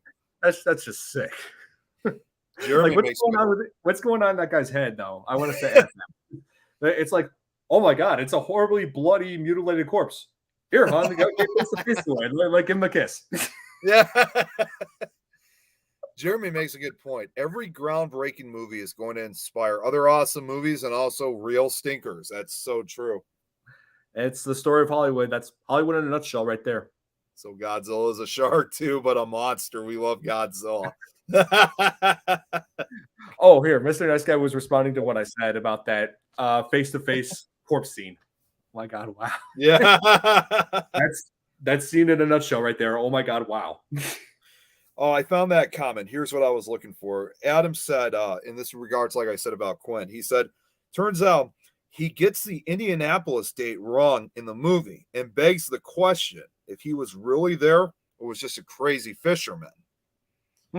It's kind of hard to tell because if you remember that he also had that tattoo which was removed from because they pointed out to him, and it was regarding the USS Indianapolis. That interesting theory, like how it could his experience could with Indianapolis, like so basically that implies that it may not have happened with him, or maybe he knew someone that happened to be on it. Because again, there would have been a lot more survivors back in the 70s compared to today. So he probably would have met survivors from the Indianapolis. Oh yeah. Here, Jill's saying, I really miss all the special effects from the old films. That was just the fun of it. All to just miss that. Yeah. Well, that's the thing. Once all like visual effects and CGI were introduced, that just became a whole new norm for that's of the sad part. Yeah. Because when Jaws was released, they made it into like a not just a monster movie that everybody typically expects. They made it a huge hit where everybody expects like higher standards now when it comes to creature features. Exactly. Yeah, so it's like the old effects were just not good enough anymore for some people.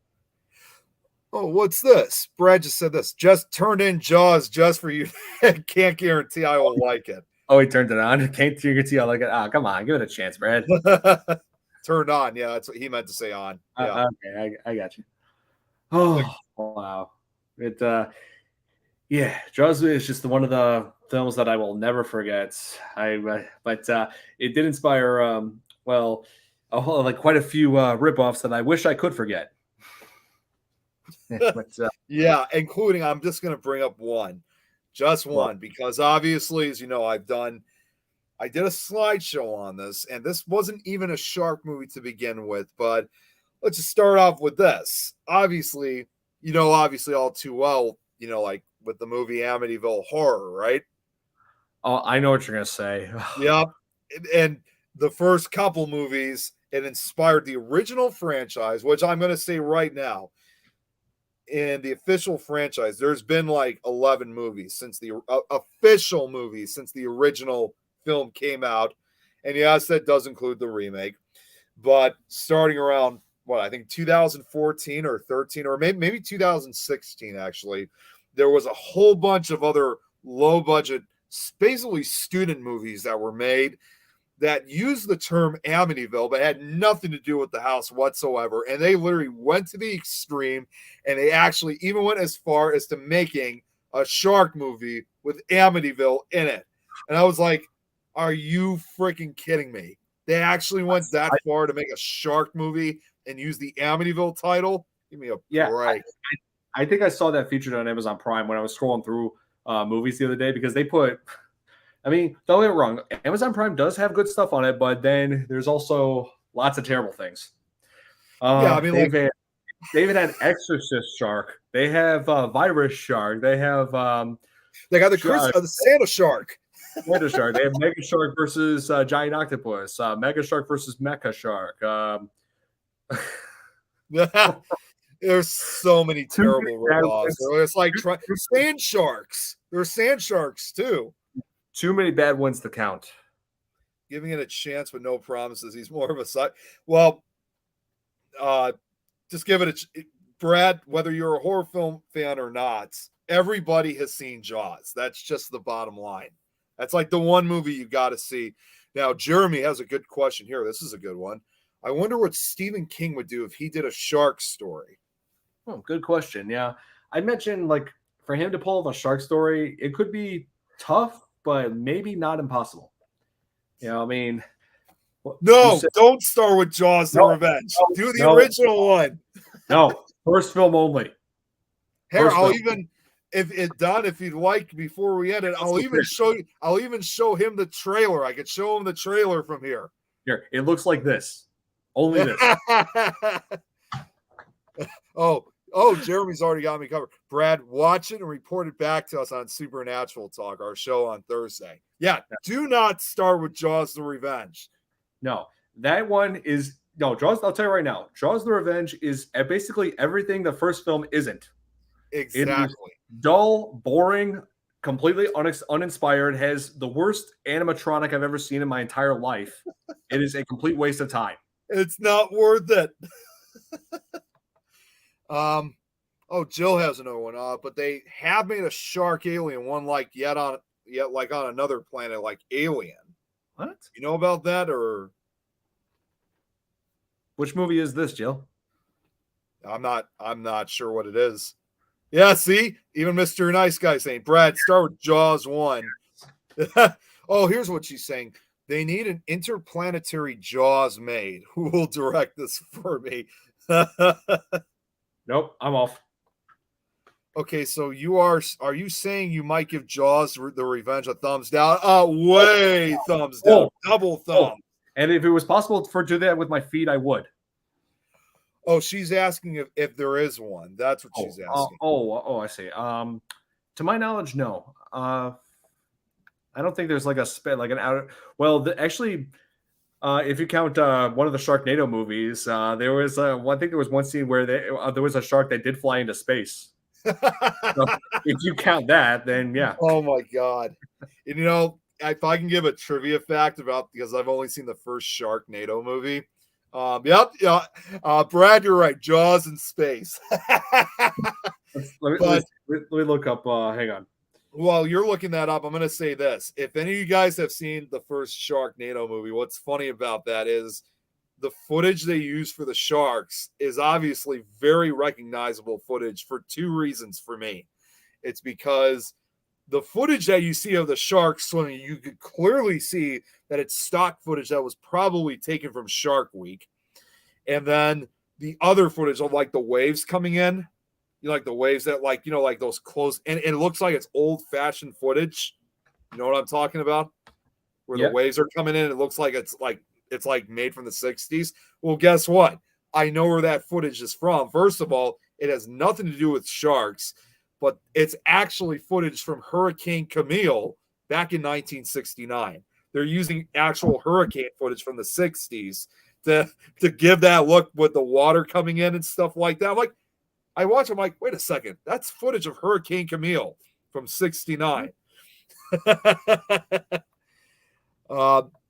There you go. Jill said, there you go, Brad. Got to make this happen when they finally do make Jaws in space. Don't forget who had the idea here. Oh, here. I think this is about as close to it as we're going to get right now.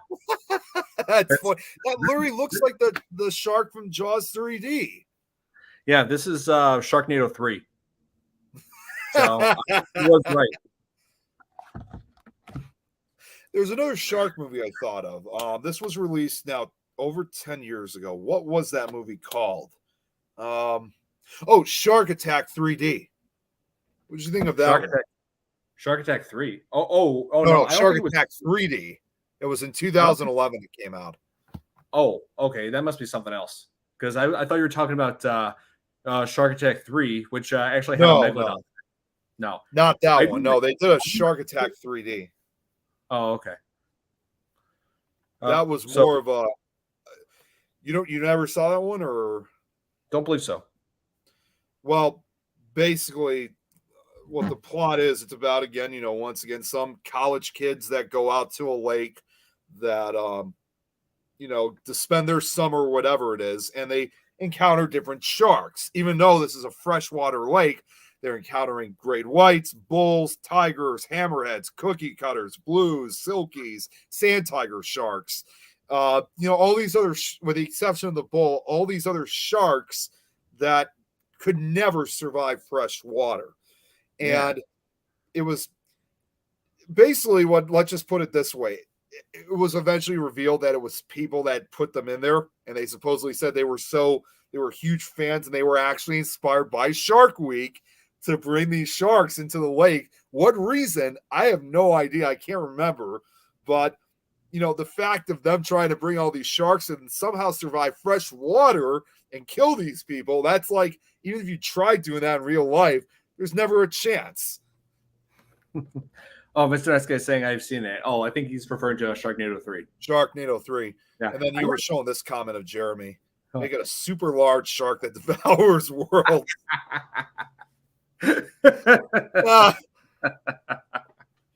All right, I want to see who has a shark fin hat or something. Somebody must have one to show us. Yeah, that's LL Cool J. The song, My Hat is Like a Shark's Fin.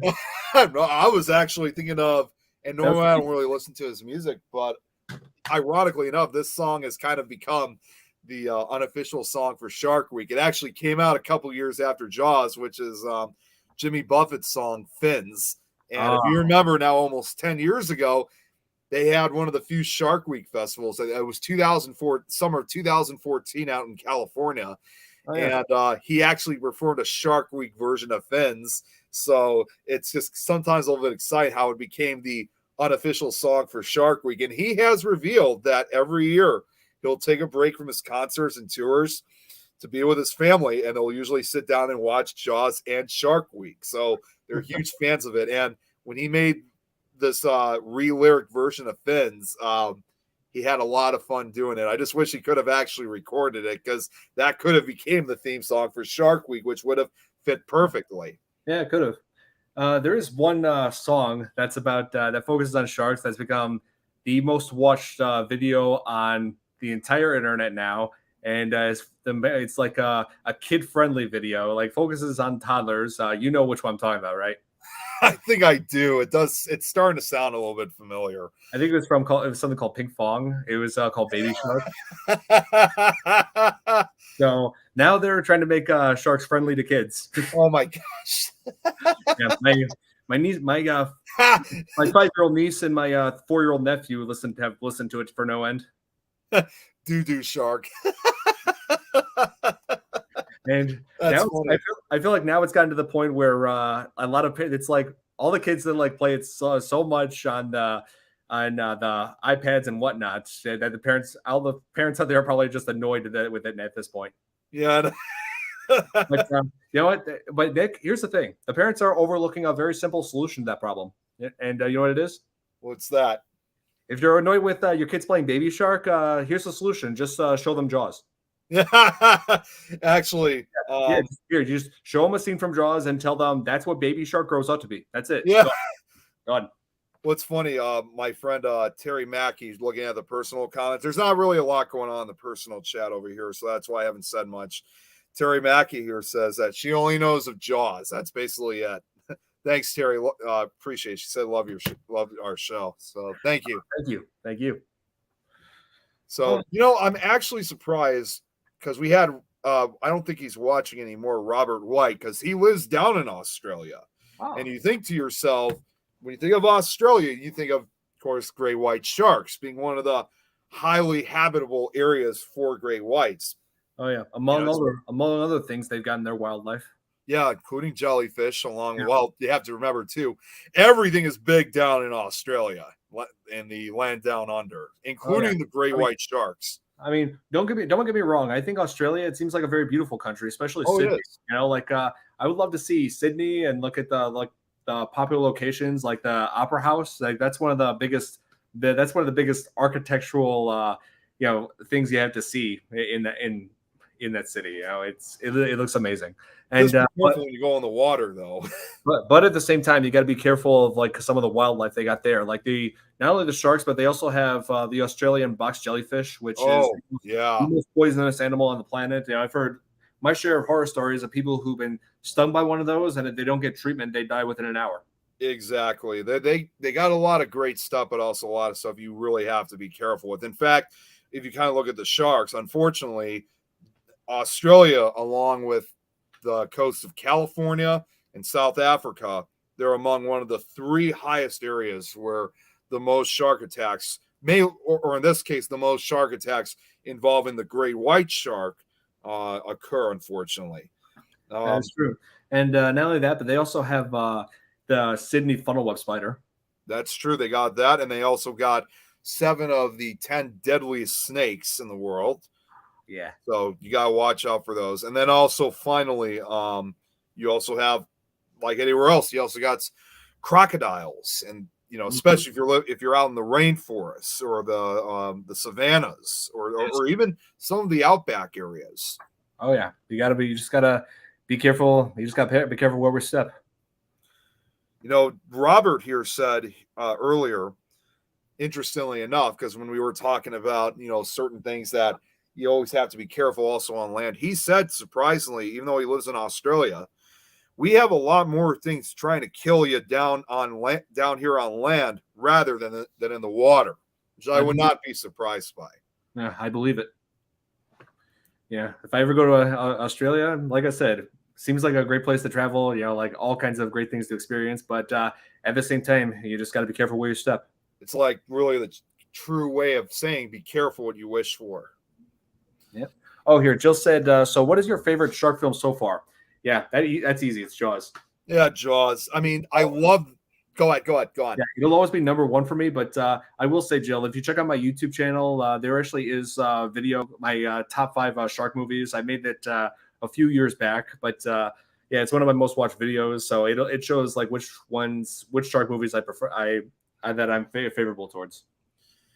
She's also asking why too. Oh yeah. Oh yes. Let me just play that. Yes. And why? Well, I just love the suspense, the characters, and the music. The story. The way they were able to adapt this into from a novel that was released not too long before this film. That is no easy task, and the way they just have been able to do this the way they did is just absolutely phenomenal. And and this is just a true cinematic treasure. We'll see your YouTube on that too. So I appreciate that. Brad also said this. My daughter loved Shark Week until we were at the aquarium and a shark was coming up to the glass and I scared her. Well, seeing sharks can still be pretty scary regardless because they just have that fierce look. Of course, I think we all know the main type of species of sharks that you usually see at aquariums, of course, are the sand tiger, or also known as the ragged tooth sharks, which those are the ones that look very chilling. They have those. They have those like kind of large but still small, beady looking eyes. They have a pointed snout and a huge body, but it's those teeth that they have, which are just like a row of spikes. And everyone's always said, out of all the sharks, the ragged tooth is number one on the scariest shark list because of that feature. Yes. And also, and I don't mean to get a little gruesome, but even their birth tactics are gruesome because a lot of sharks usually will either give live birth or they'll lay eggs. So not many animals do that, but sharks do both. But with sand tiger sharks, like some species of animals, sometimes their young are born within their wombs. However, once those sharks are born, it's literally already a fight for survival because their teeth are already developing. And what they'll do is when one is partially fully developed as an infant, it will actually devour and eat because there's hundreds of other eggs as well as other shark fetuses. They will actually go after and attack and eat their own brothers and sisters, baby cannibals. A sibling rivalry. What's that? Sibling rivalry. Oh, it's true sibling rivalry. So even when you're born, it's a fight for survival. And female sharks have basically two uteruses, one on the left and one on the right. Huh. And when sand tiger sharks give birth, only one from each side. Only two come out because the other ones had been eaten. So it's a pretty gruesome, way of starting life for some of these sharks. Is there's only going to in each uterus, only one shark is going to come out. Baby is going to come out of there alive. Wow. So each side is pretty much like a Thunderdome. Many enter and only one leaves. Exactly. So it's a real survival of the fittest. Yes. Let's see. Hold on. Can you tell us about your poster behind you? Behind you. Yes, I got this Jaws poster, Jill, when I was 12 years old. My dad gave it to me, and I've had it ever since. Yeah, I just kept it displayed at my childhood home, and then I brought it here when I moved into this condo. And like I was saying before, I would love to have this thing signed by Steven Spielberg. I realize unlikely, but if possible, I'm going to just play something here for you because, all this talk about Jaws just made me want to think of playing this quickly. Just a quick sample. Of course.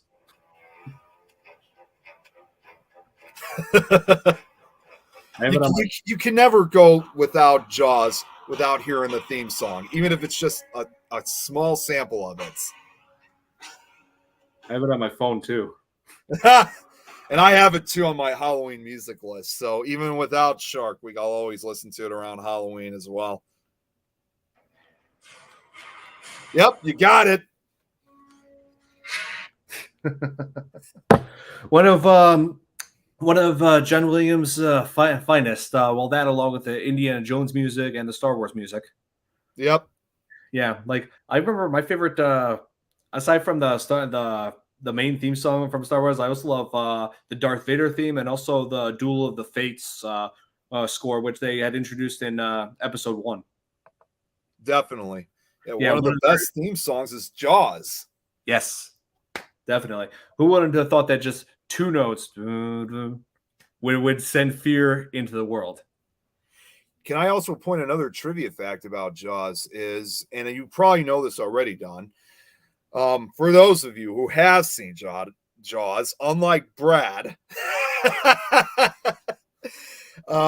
if you guys know that, obviously, for the majority of the film, obviously, when we do see the shark, and obviously it's an animatronic shark, but if you notice, there are some parts of the film where the shark does kind of look realistic, when it was revealed that in certain parts of the movie, especially near the ending of it, some of the footage was actual shark footage of great whites. And ironically enough, when we were talking about Australia, that footage was shot off the coast of Australia.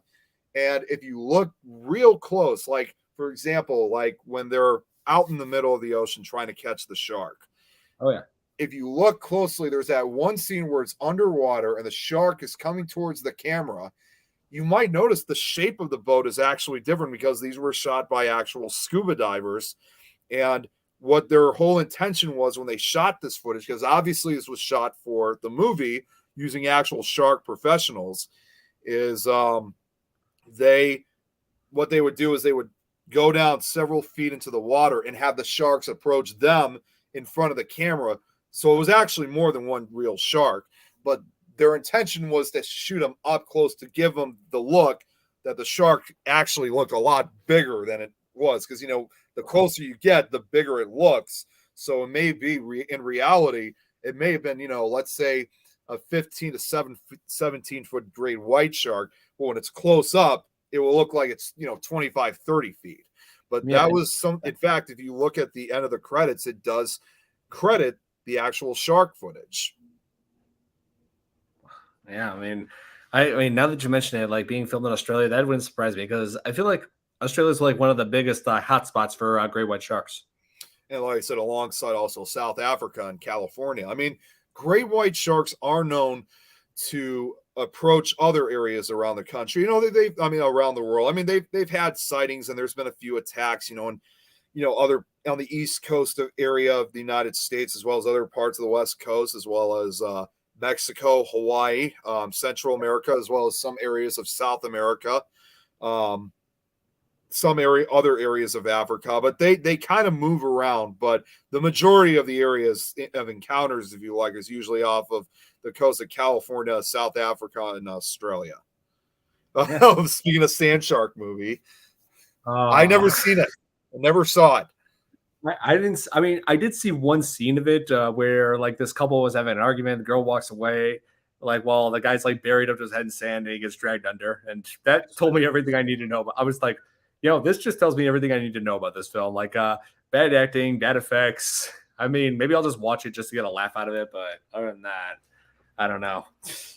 I mean, let me guess. It was a sci-fi film. Because sci-fi releases a ton of terrible shark movies. Like, sci-fi is usually the one behind it. Yeah, and which is a shame because they actually did release some good content on so as far as original films. Like, I remember seeing Dog Soldiers for the first time on there when I was 10 years old. I told you about that one. Dog Soldiers, my actually, I think it's my second favorite werewolf movie. That's a good movie. And I did even though it was released in the early 2000s, again, this was still at a time before CGI was used, so they were actually using makeup, special effects, and props. Right. Oh, wait, hang on. I saw that. Sci-fi hasn't done it. I don't know how that would like. Hey, I mean, Jeremy, Jeremy, don't give them ideas. I know. I mean, I know dolphins are sometimes actually known to fight off sharks, but I don't know how that would work for a movie. I'm sorry, but that's just my personal opinion. Hey, orca whales could fight off sharks. In fact, they actually did make a movie about a orca. Orca. That's what that was. Jeez. Right after Jaws, like back in the late 70s. And it had Richard Harris, who most people know him as Dumbledore from Harry Potter. Mm-hmm. Yeah. And unfortunately, the reality is orca whales are one of the few species of basically few predators that actually do prey on sharks. I mean, when you think of the great white or when you think of other types of sharks, a lot of times, how about mermaids versus sharks? I think we all know who would win that conflict. I love this. What Jeremy just said. If they can do a movie with sharks inside a freaking tornado, they can do anything. Oh yeah, believe me, they're just gonna keep milking this as much as they will, as much as they can, even though there's nothing to gain from it, like financially in most cases. Like Yeah. they'll keep doing it.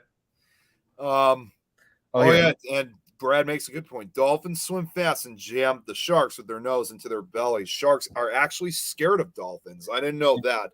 What I was going to say with the orcas, however, I was going to say when you think of sharks, usually you think of them as like, real badass predators. Like they're not afraid of anything. Oh yeah. But if my reports are correct, hearing this from Brad, but I'll say there's usually is only one predator that these sharks that they fear, and that is the orca whale. When you find out about the reason why is orca whales actually prey not necessarily on the sharks themselves, but they actually prey on their livers because their livers has a lot of stored energy within them.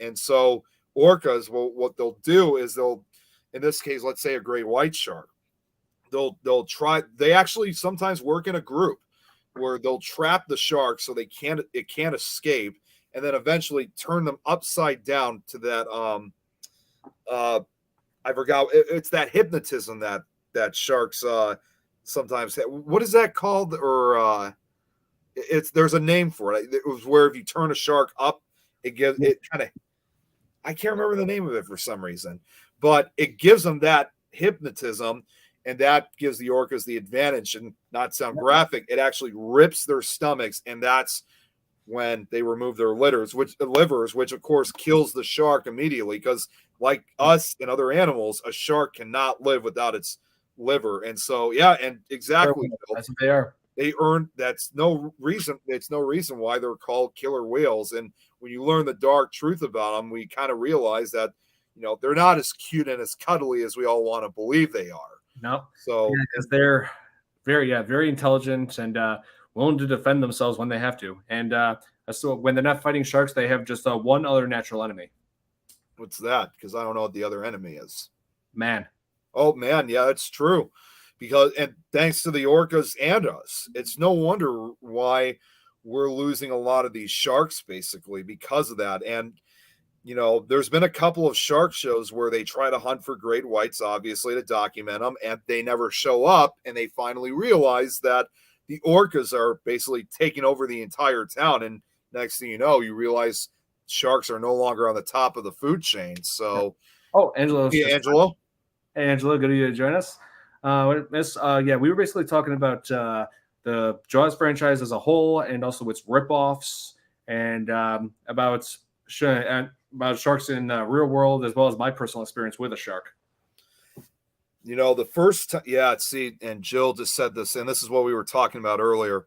I'm sad how sharks are hunted just for their fins. Yeah. It's like, put it this way, with us, we're hunting for their fins, but for orcas, they're hunting for their livers. Oil. And neither of which, without them, they could ever survive. And it's just, and the first time ever an orca whale attack on a shark, in this case a gray white, was ever recorded was back in 1997. And when this was it was captured, I think, somewhere off of, again, either South Africa or Australia.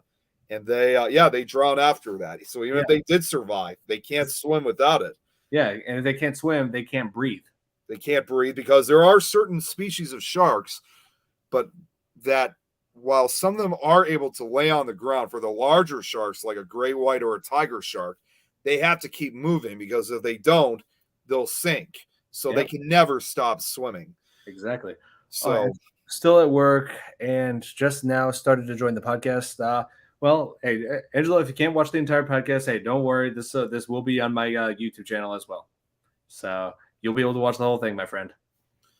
But that video, though, that they shot back in 1997 was it was a huge shock, because up until then, no one has ever seen such an attack on a great white shark like that before. Because we thought the great white shark and other sharks were unstoppable beings. Yeah. But when we started seeing, great white corpses show up, it was they were all killed, which still happens every once in a while. They're all killed the same way. The body is mostly intact except for the liver. It's just completely gone. True, very true. Oh, here, Don, have you seen Cruel Jaws? I have not seen it, but I know of it. I'm gonna see if I can like find a way to get a hold of that film. Like, probably just watch it online somewhere. But yeah, like I've seen. There's quite a few shark movies that I'm familiar with. Like a lot of bad ones, like the Sharknados, but the Devilfish, all that kind of things. And but there are some that I've not seen yet, such as Cruel Jaws, and let's see, there was Tintorera. I've heard about that one some time ago, but I have yet to see it. I'm just reading from the comments here from the person. Oh, Len Dorman joined. I love this comment he wrote. He's like, Jaws, wasn't that a James Bond villain? Yes, there actually was. Wrong Jaws. Yes, there was a James Bond villain called Jaws.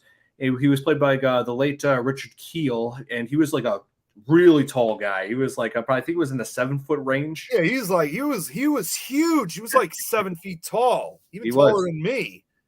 Oh yeah, he was, and the reason why he's called Jaws is because in place of like the normal everyday teeth, he has metal teeth, and that's his like means of killing people. He just like bites into rips their jugular.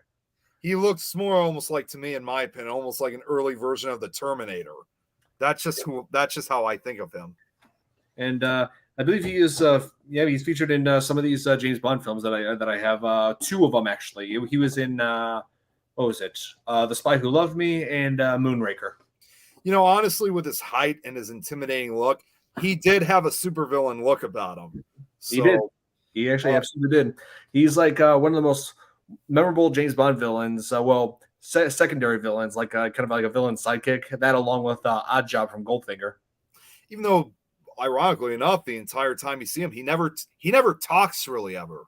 There is one time. One time. Yeah. Have you seen Moonraker yet? No, I haven't. Oh, okay. He talks basically. That's all that's basically kind of answers my question. Damn it. I spoiled it for you, man. Yeah. It's fine. I get it. You know me. I'm probably going to forget as time goes by. Hopefully. And then finally, Greg Coase here on the comments here said, I knew a guy in the Keys that reminded me of Quince. And yeah, good to see you too. He said at the end, good to see you guys. Yeah, great to see you. Oh, here, Billy Mount says, I prefer Sharknado 2 over the first one. I know, like, well, it may be a little bit better than the first one, but for as far as I'm concerned, all of them are just absolutely silly flicks. Yeah. Angelo, oh, here, Angelo, the first Jaws movie. The first Jaws movie was the first one I have watched. Yes, that's how it should be. You need to watch the first one first. And I watched it with my brother and cousin. My dad called us, said that there is a shark movie on TV, and that's when I first saw the movie Jaws when I was like 7. Yeah, I had a very similar experience to that. My dad had me watching it like when I was 5 years old because my dad absolutely loved Jaws. He saw it in theaters. So when it was first released that summer back in '75, he was still in high school at that time, and it was like the must-see film of that summer. Yeah, the first summer blockbuster, and it's also the film that inspired me to study film. Hence why I have this poster right next to my film collection, because this led to this. Wow. Yep. As far as I can remember, Jaws is the only shark movie I've watched. Wow. And your experience with shark movies is all downhill for you from there, my friend, because nothing ever beats Jaws. I still recommend him to check out The Shallows and The Meg, because The Meg especially was just so much fun. It's such a great movie. And you know what the weird thing is about that film was that even though it was a shark movie, which, believe it or not, before it came out in 2018, it was actually picked up. It was a novel too back in the late 80s, and it was actually picked up to be a movie back in the 1990s. But for several years, it was in development hell. But get this, The Meg actually was supposed to be picked up by Disney. It was actually going to be a Disney movie, which I'm like thinking to myself, you're kidding me, right? Oh, come on. Disney. I've read the book The Meg when I was in high school, and to think that Disney wanted to get their hands on that, like, okay, for what possible reason? Well, if you think about it, they're kind of doing something now because, as some of you guys know, Shark Fest which is Shark Week's competitor and rival. National Which is Geographic. currently broadcasting on National Geographic. First off, it's their 10-year anniversary this year. They started 10 years ago. And also for the next 4 weeks, not 1, 4 weeks, is going to be nothing but sharks. So truly a way to capitalize on the success of Shark Week. Oh, yeah. There was I found out that Shark Fest, as well as National Geographic as a whole, and Shark Fest have been bought by Disney and are now on Disney Plus. And like, all right, I know Shark Fest, like Shark Week, is usually a family related thing, but it's not really necessarily the thing you'd want to add to Disney, because just like Shark Week, they show a lot of shark survivor shows and they show the graphic pictures of them, people like losing limbs and getting ripped in half and stuff. I mean, why would you put that on Disney? I don't get it. So Billy had a question here. I thought I'd let you read it. What do you think about Jaws 2? I thought Jaws 2 was pretty decent. Yeah, at least compared to Jaws 2, 3, and 4. Fourth one we will not speak of. We just had a lengthy discussion about that earlier. So, but I will say this: Jaws 3, it was like more. It was bad, but a silly kind of bad. Yeah. Especially with hang on, let me find this one clip. What's well, you're looking, by the way. Jeremy did say, I do want to see the Meg. I'll admit that. Good, Jeremy. I promise you'll like the Meg. It's a fun movie. Even though it's CGI sharks, it's still a fun movie to watch because it's good. And Billy, to answer this question, because I know you're looking that up now, he's asking, is there a sequel to the Meg in development? Yes, there is. Yeah, and like as for Jaws 3 and 3D, I feel like the whole 3D part of it was just a cheap gimmick. It wasn't something I really took that seriously in the film at all. It was typical, like I said earlier, about a lot of the 3 movies that came out. And in the moments where I felt like it was trying to be serious, it was just kind of too silly to be taken seriously. Like this one clip I have right here. I don't know if we could display anything. Yeah, I could display it with you. I could display because there's actually a share screen. What's the clip called? Because I can display it. Hang on. It's called Jaws 3D. Just type in Jaws 3D. You don't want to see this. You don't want to see this. Okay, hang on. Now you tell me if this. I'm looking it up now. Oh yeah, here it is. Yeah, it's the. Okay, yeah, here it is. Skip ahead to 26 seconds. Hold on, there's an ad playing. Give it a second. Stupid YouTube ads. That's why I have YouTube Premium. No ads. I know. Yeah. I wish I could just do it from here. I want to know how to do this from here. I'll show you how it works. So what you do is share right. Yes, share screen. You go to share first. Yeah. Share screen. Okay. Where is it? Let's see. But anyways, to answer Billy's question, as he's answered, yeah, there is a sequel to the Meg in development, and that's actually going to be planned to be released next year in 2023. So just another year before the next Meg movie comes out, which I cannot wait. And some of the cast from the first one will be coming back to the second, including the main character. So I can't wait to see what's going to happen. Okay, there's this one clip that I got to point out. Hang on. You got it? Yeah, I got it here. It's this right here. Hang on. Where they find you got it. There you go. Right here. Okay, here's what's too silly for me. Look at this guy pushes her face to face with the dead body. Full screen it because that would be better to show. Yeah, there you go. He like right here. Like of course he's rising up. Like he pushes her. What is that? That's just insane. That's like, come on. Like, are you joking? Why would you're making the experience even more horrifying for that poor person? Like, here, there's a horribly mutilated corpse. Give it a kiss. Here, Susie. Ashley, give it a kiss. Now, the return of the Fossa had said, have you seen Jaws 19? What's that? He's referencing Back to the Future too. Oh, okay. I get it. Nick, we also got the Marvel Netflix shows on Disney Plus too, since they're all TVMA. Yeah. Yeah, like as for Jaws 19, glad like I said before, glad that's not a thing, but from Back to the Future Part 2, but I am still waiting for the flying cars. Yeah. Oh, where are the flying cars? Where the hell are the flying cars? Oh, Angelo makes a good comment. This is what we were talking about earlier about Megalodon. It was a Megalodon tooth that was found. Oh, in Whose Bohol. Megalodon used to swim here in the Philippines. Wow. Man. Well, That's insane. glad those things are a thing of the past, because if megalodons are like as big as like 50 or 60 feet, I don't see how they'd be afraid of attacking people. Oh, and those things were like they were unstoppable, and there wasn't very many wasn't very many predators that would have attacked a megalodon. Although interestingly enough, when he mentioned about the tooth fossils, interestingly enough, tooth fossils of megalodon go as far back as 1875. So that's how long we've been uncovering. I mean, even to this day, people still find fossils, because there was that destination what was that show? It was that show with Josh Gates in it, where they actually went to go search for evidence of the megalodon. Destination. What was it? Destination Truth. Destination Truth. Yeah, I wanted to make sure, because there's a lot of shows that start with destination now. Flying cars, the self-lacing shoes, the self-drying jackets. Don't forget the hoverboards.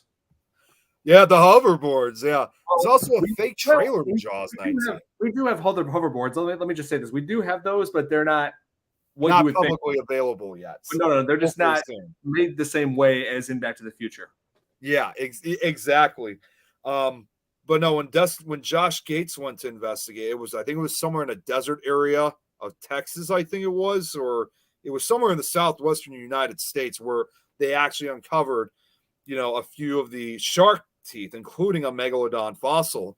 And you have to remember, even though we were all at one point Pangea, there were certain areas of the country which was still underwater. So to kind of comment also with Angelo's comment saying that megalodon may have swam throughout that area of the Philippines, obviously parts of our country used to be underwater, meaning that megalodon would have also swam in certain areas of North American waters as well.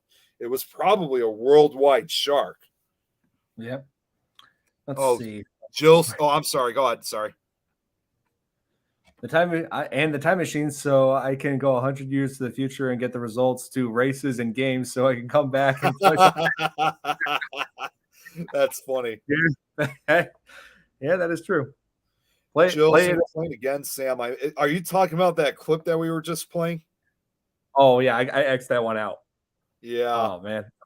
I think. Oh, and Brad's saying, wait a minute. Not too impressed with Jaws too far. And he said too. Don't get me wrong. It's a masterpiece for its time, just not my type of movie. Okay. I mean. All right. Yeah, she's asking to play it again. Oh, yeah. Let me see if I can find that clip. I don't even know if we're allowed to do this because of the copyright thing. Well, I've played movie trailers on this before, so if you show like a brief clip or something, you should be fine. I actually wanted to ask Don before we end. Do you mind if I show the trailer for Jaws? Go ahead. Well, let me. You play your clip first, but I'll show the trailer before we end for tonight. Okay, here, share screen. Let's see the Chrome tab. Yeah, this is like the biggest what the hell moment of the entire film. Yeah, where the body like appears here, and look what this guy does to this girl. Right here.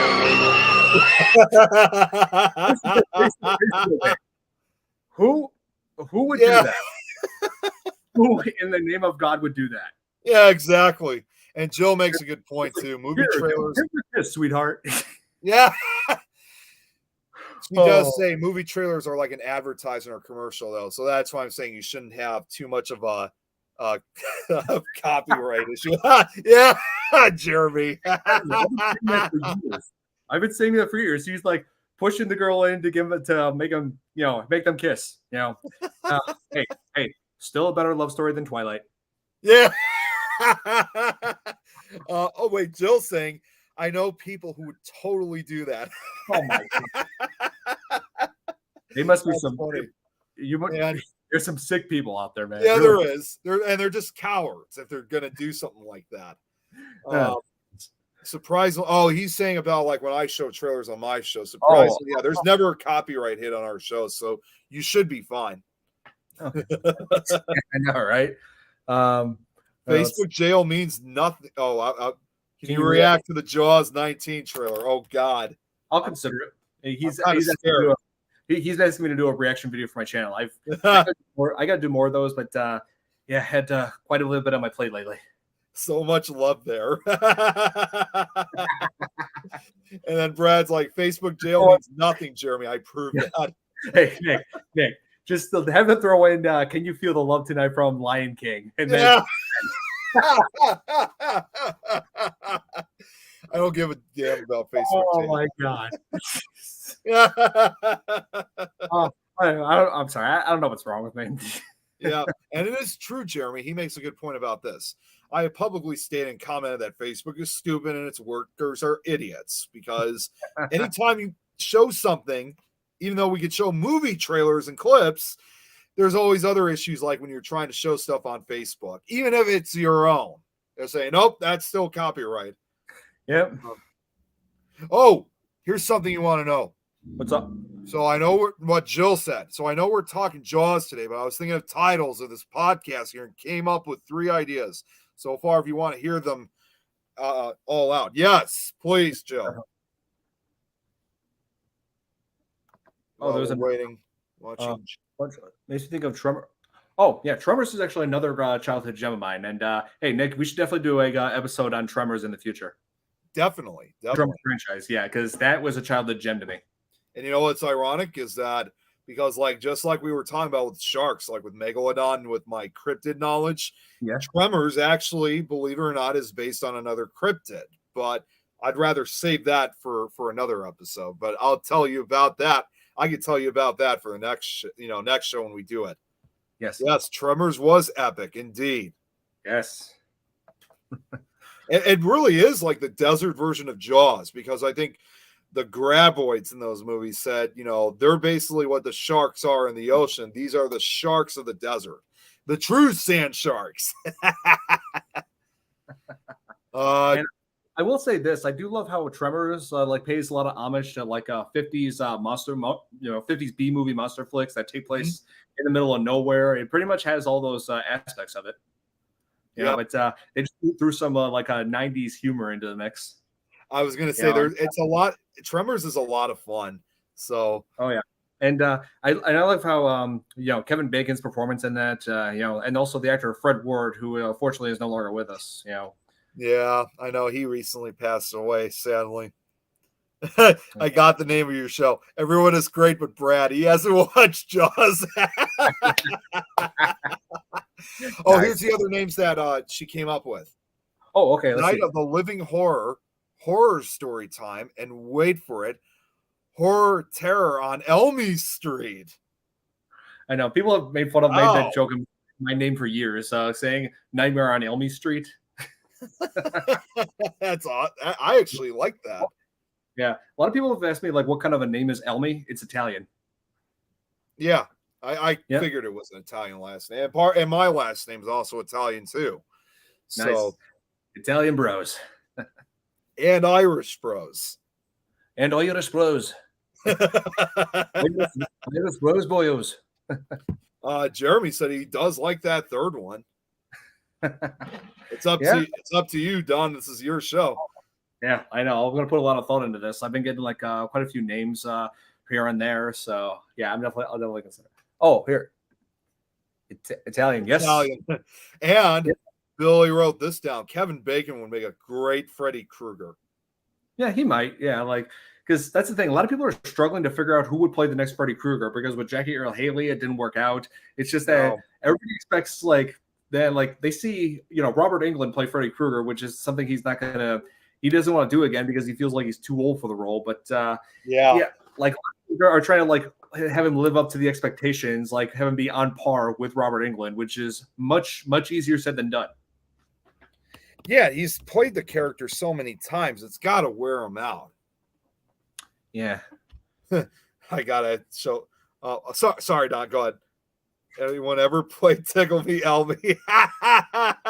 That's a new one. Okay, so sorry. You know, like the only time I ever enjoy Elmo is when I see him parodied on TV shows, like on The Simpsons. You know, like yeah, like Elmo, that was where you live. Both my bro and son, they like the third idea the most. When Homer Simpson was attacked by what was it PBS? Yeah, PBS. Yeah.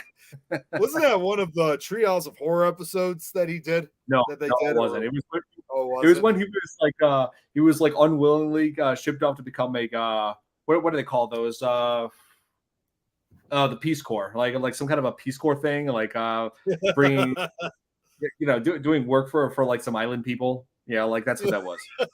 Because he promised to PBS, which he didn't have. So, and Betty White was in that. Yeah, it is. Yep. Betty White was in that. Here, okay, hold on. Let's bring Freddy Krueger character back. He was literally my nightmares for so long. Yep. Yep. I'm a fan of it. I'm a fan of it as well. Yep, me too. I just got to say this. Oh wait, no, that I was looking for this one. Just because I said I would watch the whole thing, I haven't turned Jaws off. Oh, I got you. Oh, Billy here has a question. Oh, sorry, didn't mean to do that. you click it. You go ahead and click it. Okay, I'll click it. Okay, because sorry, in case you're wondering, we were both clicking at the same time. I was clicking it that it was here, but when he clicks it, it backed out. So. Yeah, I know it gets confusing because we can't tell when we're gonna click. Yeah. So, see, Jason Blum wanted to revive the Nightmare franchise. I mean that wouldn't surprise me. You know, Jason Blum, they've been working on all kinds of horror related, all kinds of horror flicks. You know. No, I mean, don't get me wrong. They have made some good work, you know. But if you're gonna bring Nightmare on Elm Street back, you know, just make sure you know what you're doing because they've tried this before and yeah, didn't work out so well. Brad, hard to watch a movie the same time as this podcast. Yeah, that's true. And he also additionally adds, you need to fully immerse yourself into the movie. Yes. Well, that's he's not wrong. Yeah. I multitask. I watch all your shows and work at the same time. Brad's a classic. It's kind of a must watch. Jaws. Yes, very much so. Yep. You know, another thing that I realized, by the way, for Jaws, just kind of going back to this, and this is obviously one of the most infamous scenes out of the entire movie. And I think you're going to know exactly, I think most of you guys are going to think exactly what I'm thinking of, is the very opening scene of Jaws with the girl swimming out in the open ocean. Chrissy. I get it that she was drunk, but what makes you think that it's safe to go out into the open ocean at night by yourself and knowing that the ocean is a dangerous place, especially after dark, or I think it's the early morning, actually. Yeah. Don't drink and swim. Yeah. Well, most importantly, you don't want to go out during, at night or dusk or dawn because those are sharks' favorite hunting hours. Yeah, but you said there was drinking involved, so I'm just like, yeah, don't drink and swim. Well, she had all those friends with, so she could have stopped them. They could have stopped her. Like I said, they were probably all like drunk, I said, though. They were either like too drunk or too busy making out because they were doing a little bit of both in that scene. Ignorant. Ignorant. Yes. Oh, here. What do you think about Freddy Jason? I mean, I consider that one of the best crossover films overall. Not the best Freddy film, not the best Jason film, but I have seen worse. I have seen much worse.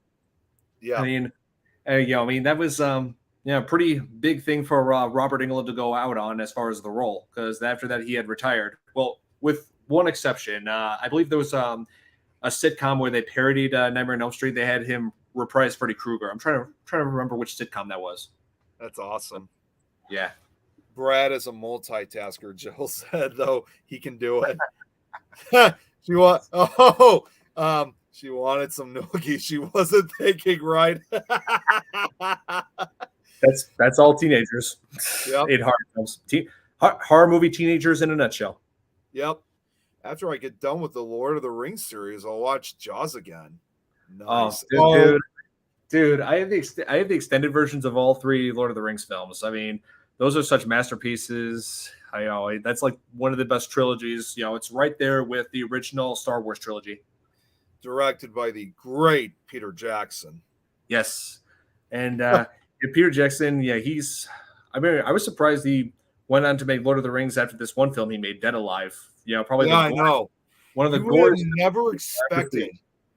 never expected someone like him to make such Yeah. graphically but comically cheap like horror films, and then make like one of the greatest trilogies since Star Wars. Yeah, pretty much. Oh my Well, God, Jill. I'm pretty sure Brad is also in the middle of creating a cockroach rempot or music box for Nick as we speak. Just got done watching all the Hobbit series, and now what in the Return of the King. oh yeah, the Return of the King is definitely the best. It's like it's essentially one big long ending, but it's definitely the strongest of the three films. You know, I mean, and besides, it's one of three films that have ever achieved this one rare accomplishment in the Oscars. It won 11 Oscars, including Best Picture. Wow. The only two films that have ever done that were Ben-Hur and Titanic. Wow. Incredible. Amazing. Lord of the Rings is number 2 on Brad's favorite trilogies, right behind the original Star Wars. There you go. And I love Jill's comment. Don's eyes just lit up when you mentioned Lord of the Rings. What can I say? I love that trilogy. I mean, it's a good trilogy. It's been years since I've seen it, but but I have this. I have the extended versions on Blu-ray. So it comes in this nice golden box. I just love it. Jill's asking, let me see your shirt, Don. Can't see the whole emblem. I guess you have something. What is that? It's the Triforce from Legend of Zelda. Oh, okay. Nice. Yeah. I mean, it's one of my favorite game franchises. Yes. Finally finished, Jeremy said, finally finished reading the Lord of the Rings book so he could watch the movies again. The differences. Man, those books got to be long as hell. They are. It's pretty much like you know about Stephen King's The Stand, right? Yeah. Yeah. Well, it's pretty much as long as that, almost. Wow. So I gotta ask. I mean, is it even longer than like the Harry Potter books? It's got to be like 500 pages. Harry Potter books combined, probably not. But oh my God, he just put it down. Yep, 1,138 pages. So it's like 1,000 pages. Holy cow. That's like a book that you could just basically spend the rest of your life reading. That's what I thought about The Stand, but I managed to finish that in one summer. So well worth it, though. Probably Stephen King's best. Let's see. Love Legend of Zelda. So do I. I love Breath of the Wild. And also, I should point out, Nick, I've been excited because I just got a Switch recently. So and I've been playing Breath of the Wild on it like crazy. Cool Zelda. Jill said she got the same shirt for her son a couple years ago. Nice. I actually turned on I forgot this movie got him to watch all the Lord of the Ring movies. He didn't want to wait. Yep. I love you even more, Don. Oh, how sweet, Don. Why? Because of the Legend of Zelda thing? I mean, there are several games I love. Ocarina of Time and Majora's Mask and Skyward Sword. Those are the ones I love, but Breath of the Wild is definitely topping the list for me now. But now that I have the Switch, I've been told not to play the what is it? Jill just wrote this. Sorry, Nick, he just beat you by one.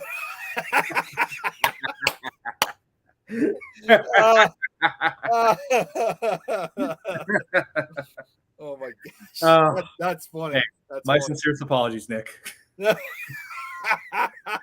it's your show. It's your show in the end. Yeah, condolences. Link to the Past. That's another good one. Because I've actually been playing.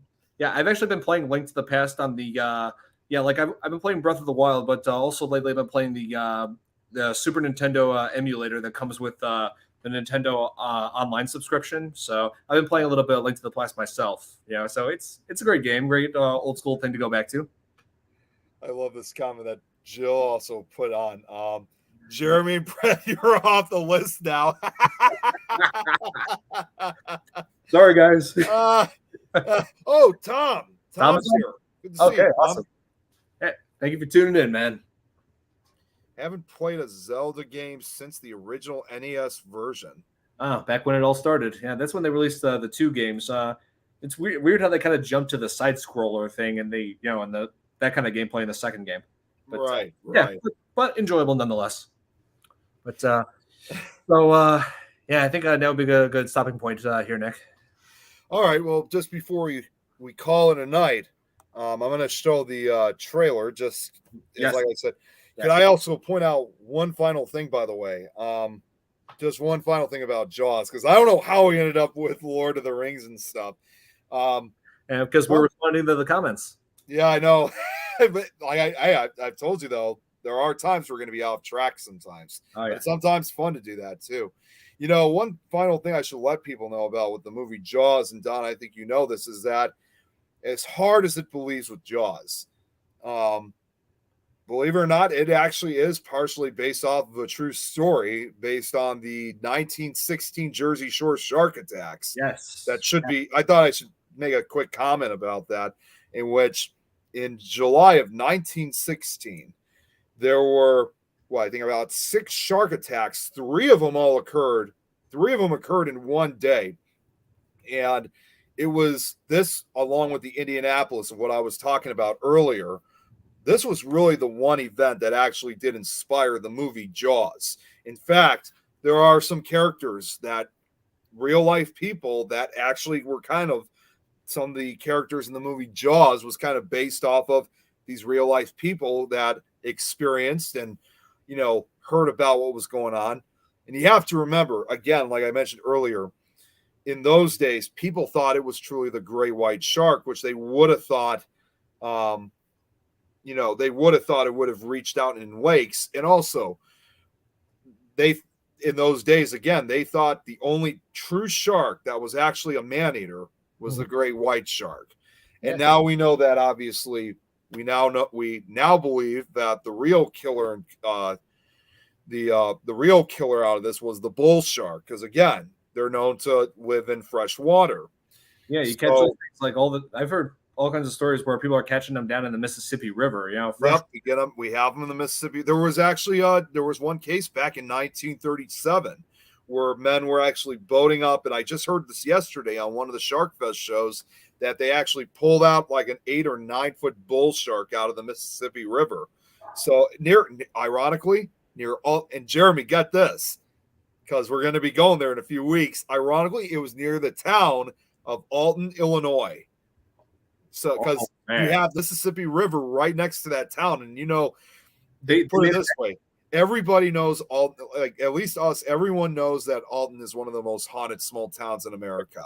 Wait, so but also it was the site and basically the proof that bull sharks actually lived in the Mississippi River, and that was the case back in 1937. Wait, so the bull shark made it that far north? Oh, yeah. I mean, that definitely proved they far hundreds of miles away from the nearest ocean, from the Gulf of Mexico.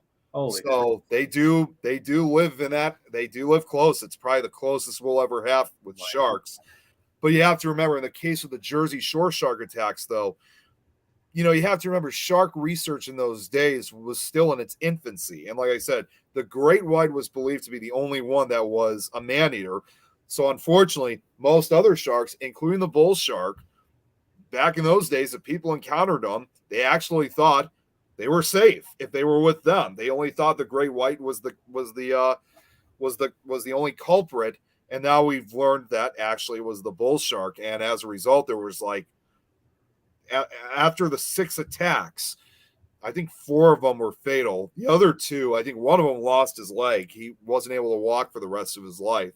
It just happened so fast. So put it this way, Jaws, it basically is the 1916 shark attacks, but it's set in the 70s. Although if you listen carefully during the scene where the main characters are arguing with the mayor of Amity Island, you actually do hear them say there was an attack back in 1916. So even the real attack is mentioned in the movie. Yep, that's true. So it's a lot of interesting stuff. I mean, there's a lot more to with the 1916 shark attacks, which of course, obviously, we don't have enough time to go over that. But just an interesting fact for people to know that it was based off of a real event. Yet, of course, the movie wasn't made because this was long before, Steven Spielberg was ever born. The movie wasn't made until about well over 70, almost 50, 60 years later. It's true. Oh, here. I'll probably have a nightmare due to all the shark talk. I loved it, though. So much fun to talk about. Yes. Bullshit. Well, that's the thing. They're one of the very few sharks that can survive in both fresh and salt water. yeah, because what they have is they have a special organ in them, and most sharks have a particular organ which allows them to breathe and live in salt water. But with bull sharks, they have a special organ within their system. I can't remember what it was called, but it basically allows to, even though they do live in salt water too, they have this organ in which the fresh water will go through their system and eventually exit their gills in a different function than how other sharks, organs operate. So that's pretty much among one of the reasons why bull sharks are able to survive in fresh water, unlike other sharks, because for other species of sharks, there's just no chance for other saltwater sharks to survive in. If they tried living within the fresh water, they won't last out. They won't survive for long, unfortunately. So it's only the bull shark that can. Yeah. So Nick, why don't you play the Jaws trailer? Yep, I'm getting that right now. All right. Okay, good. There's no ad this time, so bear with me for just a second. So to kind of end it all for tonight, guys, I thought we should have a very important part of this for those who still haven't seen Jaws. Yeah, you know who you are. Now you tell me if you could. You tell me if you could see this. All right, because sometimes it doesn't always work with sharing. Oh, pull it up. Let's see. All right, do you see it now? Yes. Okay. Here we go, guys. Oh, damn it! What did you do? I accidentally pressed stop sharing. The mouse is acting weird. Yeah. I'm using my laptop. Don't forget. Yeah, you do what I do. Get a Mac. Let's try this again. All right. And this time, I'm just going to say hide. All right. Can you see it? Yeah. Let's see. Come on. Okay. Here we go. There is a creature alive today who has survived millions of years of evolution without change, without passion, and without logic. It lives to kill. A mindless eating machine. It will attack and devour anything. It is as if God created the devil and gave him jaws.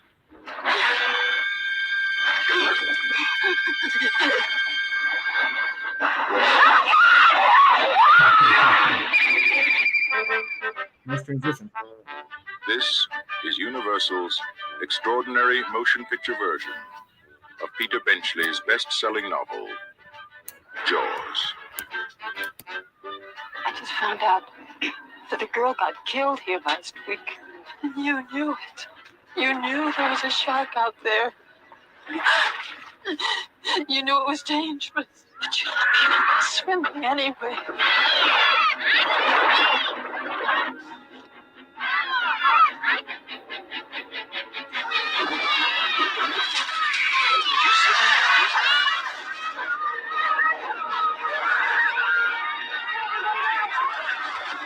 It's all psychological. You yell barracuda. Everybody says, huh? What? You yell shark. We've got a panic on our hands on the 4th of July. Is it true that most people get attacked by sharks in 3 feet of water, about 10 feet from the beach? Yeah. What we are dealing with here is a perfect engine, an eating machine. We're not only going to have to close the beach, we're going to have to hire somebody to kill the shark. Bad fish, but I'll catch him and kill him. Did you hear your father? Out of the water now! This shark, swallow you whole. You're going to need a bigger boat. Ah. That's a 20-footer. 25. 3 tons on them. Hurry up, he's coming straight for us. Don't screw it up now. Don't wait for me. Now! Shoot!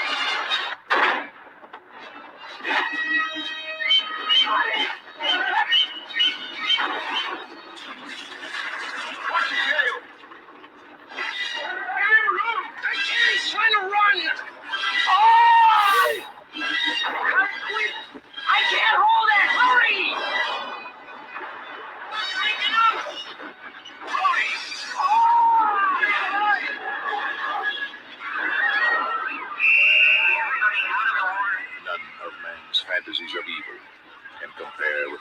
reality of Jaws. Roy Scheider, Robert Shaw, Richard Dreyfuss. Jaws. See it before you go swimming. Oh man, classic movie. As iconic as I remember it. Oh, check this out. Tom said he saw Jaws in 1975 in Springfield, Illinois. My dad saw it in 75 at the patio theater. Jerry's like, hey, Nick has less than 10 tabs up. Because last time I was sharing the screen, I had so many tabs open. Yeah, close out your tabs, man. I'm actually trying to get rid of them tonight. There's just so much else going on. Here.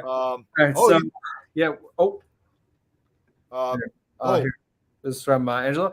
Hey, Donnie, and Nick, what do you think about the shark movie Red Water? It stars Filipino. Oh yeah, Lou Diamond Phillips. Yes, him I'm familiar with, and I've seen that film, but it was a long time ago. I don't know, that movie I wasn't too crazy about. I did like some of the shark effects though, but I don't know the story. I don't know. I wasn't too crazy about the story mainly, but I do like how they use like how that says that it's a bull shark that's causing all the killings. I know. Yeah. I haven't seen it, but I know about it though. I know of it. That was from back in 2003, I think. Okay, so it's an older film. So it's been around for a while. What? An ownership for creative content protection has been added to the video. You got dinged. Oh, come on. Well, no, don't worry. It's not going to affect our whole show, our show as a whole, Don. But that's kind of weird though, because I've shown movie trailers on my show, and I've never had that issue, at least as far as I know.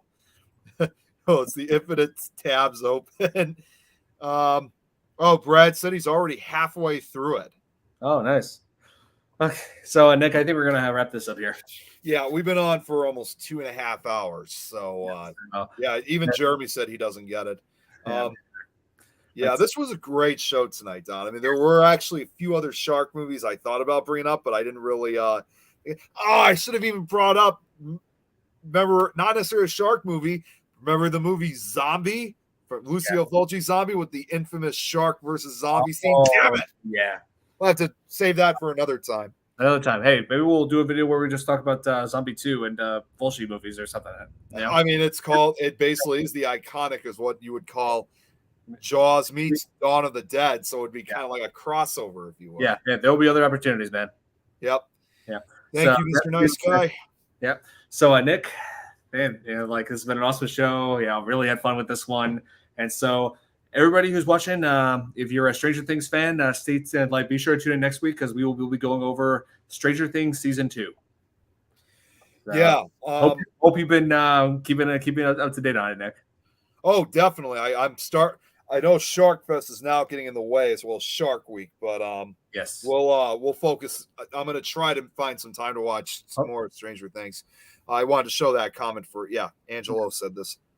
Next podcast we'll be discussing Godzilla. Yes, we will get to. We'll be talking about Godzilla at some point for sure. Hey, as Godzilla fans, we'd be crazy not to. You know? Yeah, exactly. There will be an upcoming episode dedicated to the Godzilla film. So we'll get to that, Angelo. Don't worry. We talk about horror movies. You cannot talk about horror movies without Godzilla. Exactly. Thank you, Jill. Really appreciate it. She truly loves the show, Don. Oh, yes, I really appreciate it, Jill. Thank you for tuning in. And for my show tomorrow night, for the Nick Files, we'll be focusing on, and this is a case some of you guys have probably never heard of before, unless you've seen the movie of it. We're going to be focusing on the shocking true story. Ironically enough, it's actually involving a movie too, Don. Mm-hmm. It's going to be involving the shocking true story behind the movie, The Entity. The real case is actually called the Doris Bithard case or the Entity Haunting.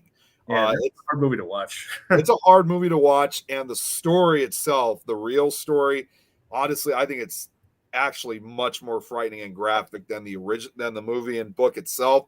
So I'm actually going to say this now. I do have to warn for those that are going to tune into the show tomorrow night. Warning.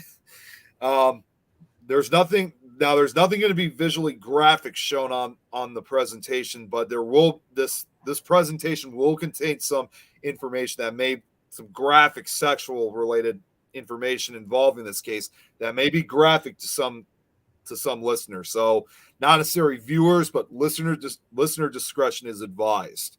For Supernatural Talk on Thursday, I think it's just going to be me, Jeremy, Adrian, and Eileen.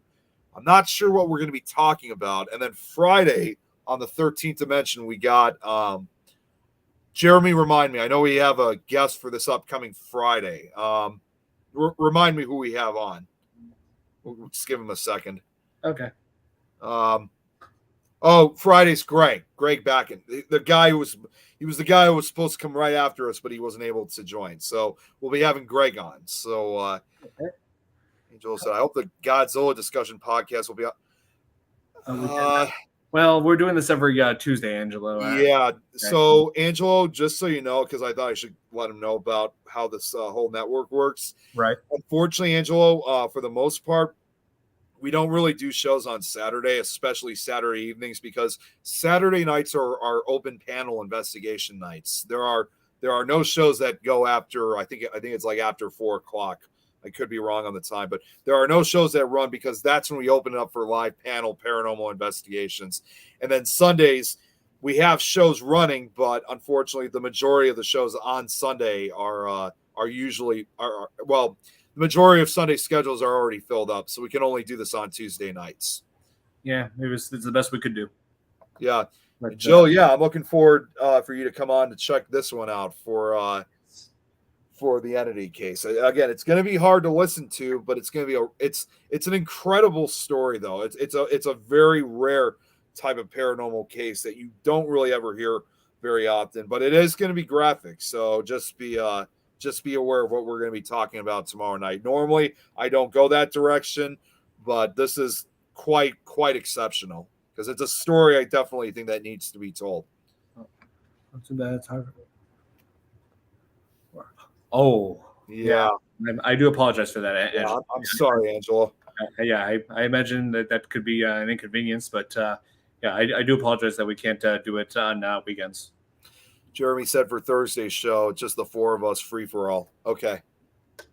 Yeah. So, and one final announcement, because I'll make the announcement too on the show tomorrow, but this week's episode of the Nick Files and next week, they're also going to be among the last episodes I'll be doing because I'm actually doing shows by seasons.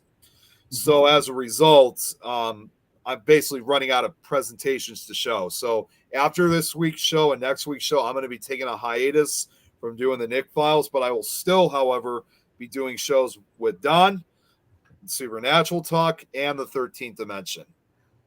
All right, nice. Well, I guess we're going to end the show here. So thank you, everybody, for tuning in. And like I said, be sure to tune in next Tuesday where we'll be going over, we will be having a discussion about Season 2 of Stranger Things. Hopefully I'm caught up by then. Please catch up, Nick. I'm going to try my best. I'm going to have to, like I said, it's just that special time of the year watching sharks. In the words of Yoda, try not, do or do not. There is no try. That's true. Follow Yoda's advice, my friend. All right. Oh God. Brad, okay. Stay roachy. Okay. Hey, Nick. Let's just end it before he has. Let's end it before the roaches take over. Yeah, I got to bug proof my place now. Let's prepare. Yeah, me too. Before the roaches come. Okay. So thank you everybody for tuning in, and I'll see you guys next week. And I'll see some of you guys tomorrow night. Have a good night. Good night.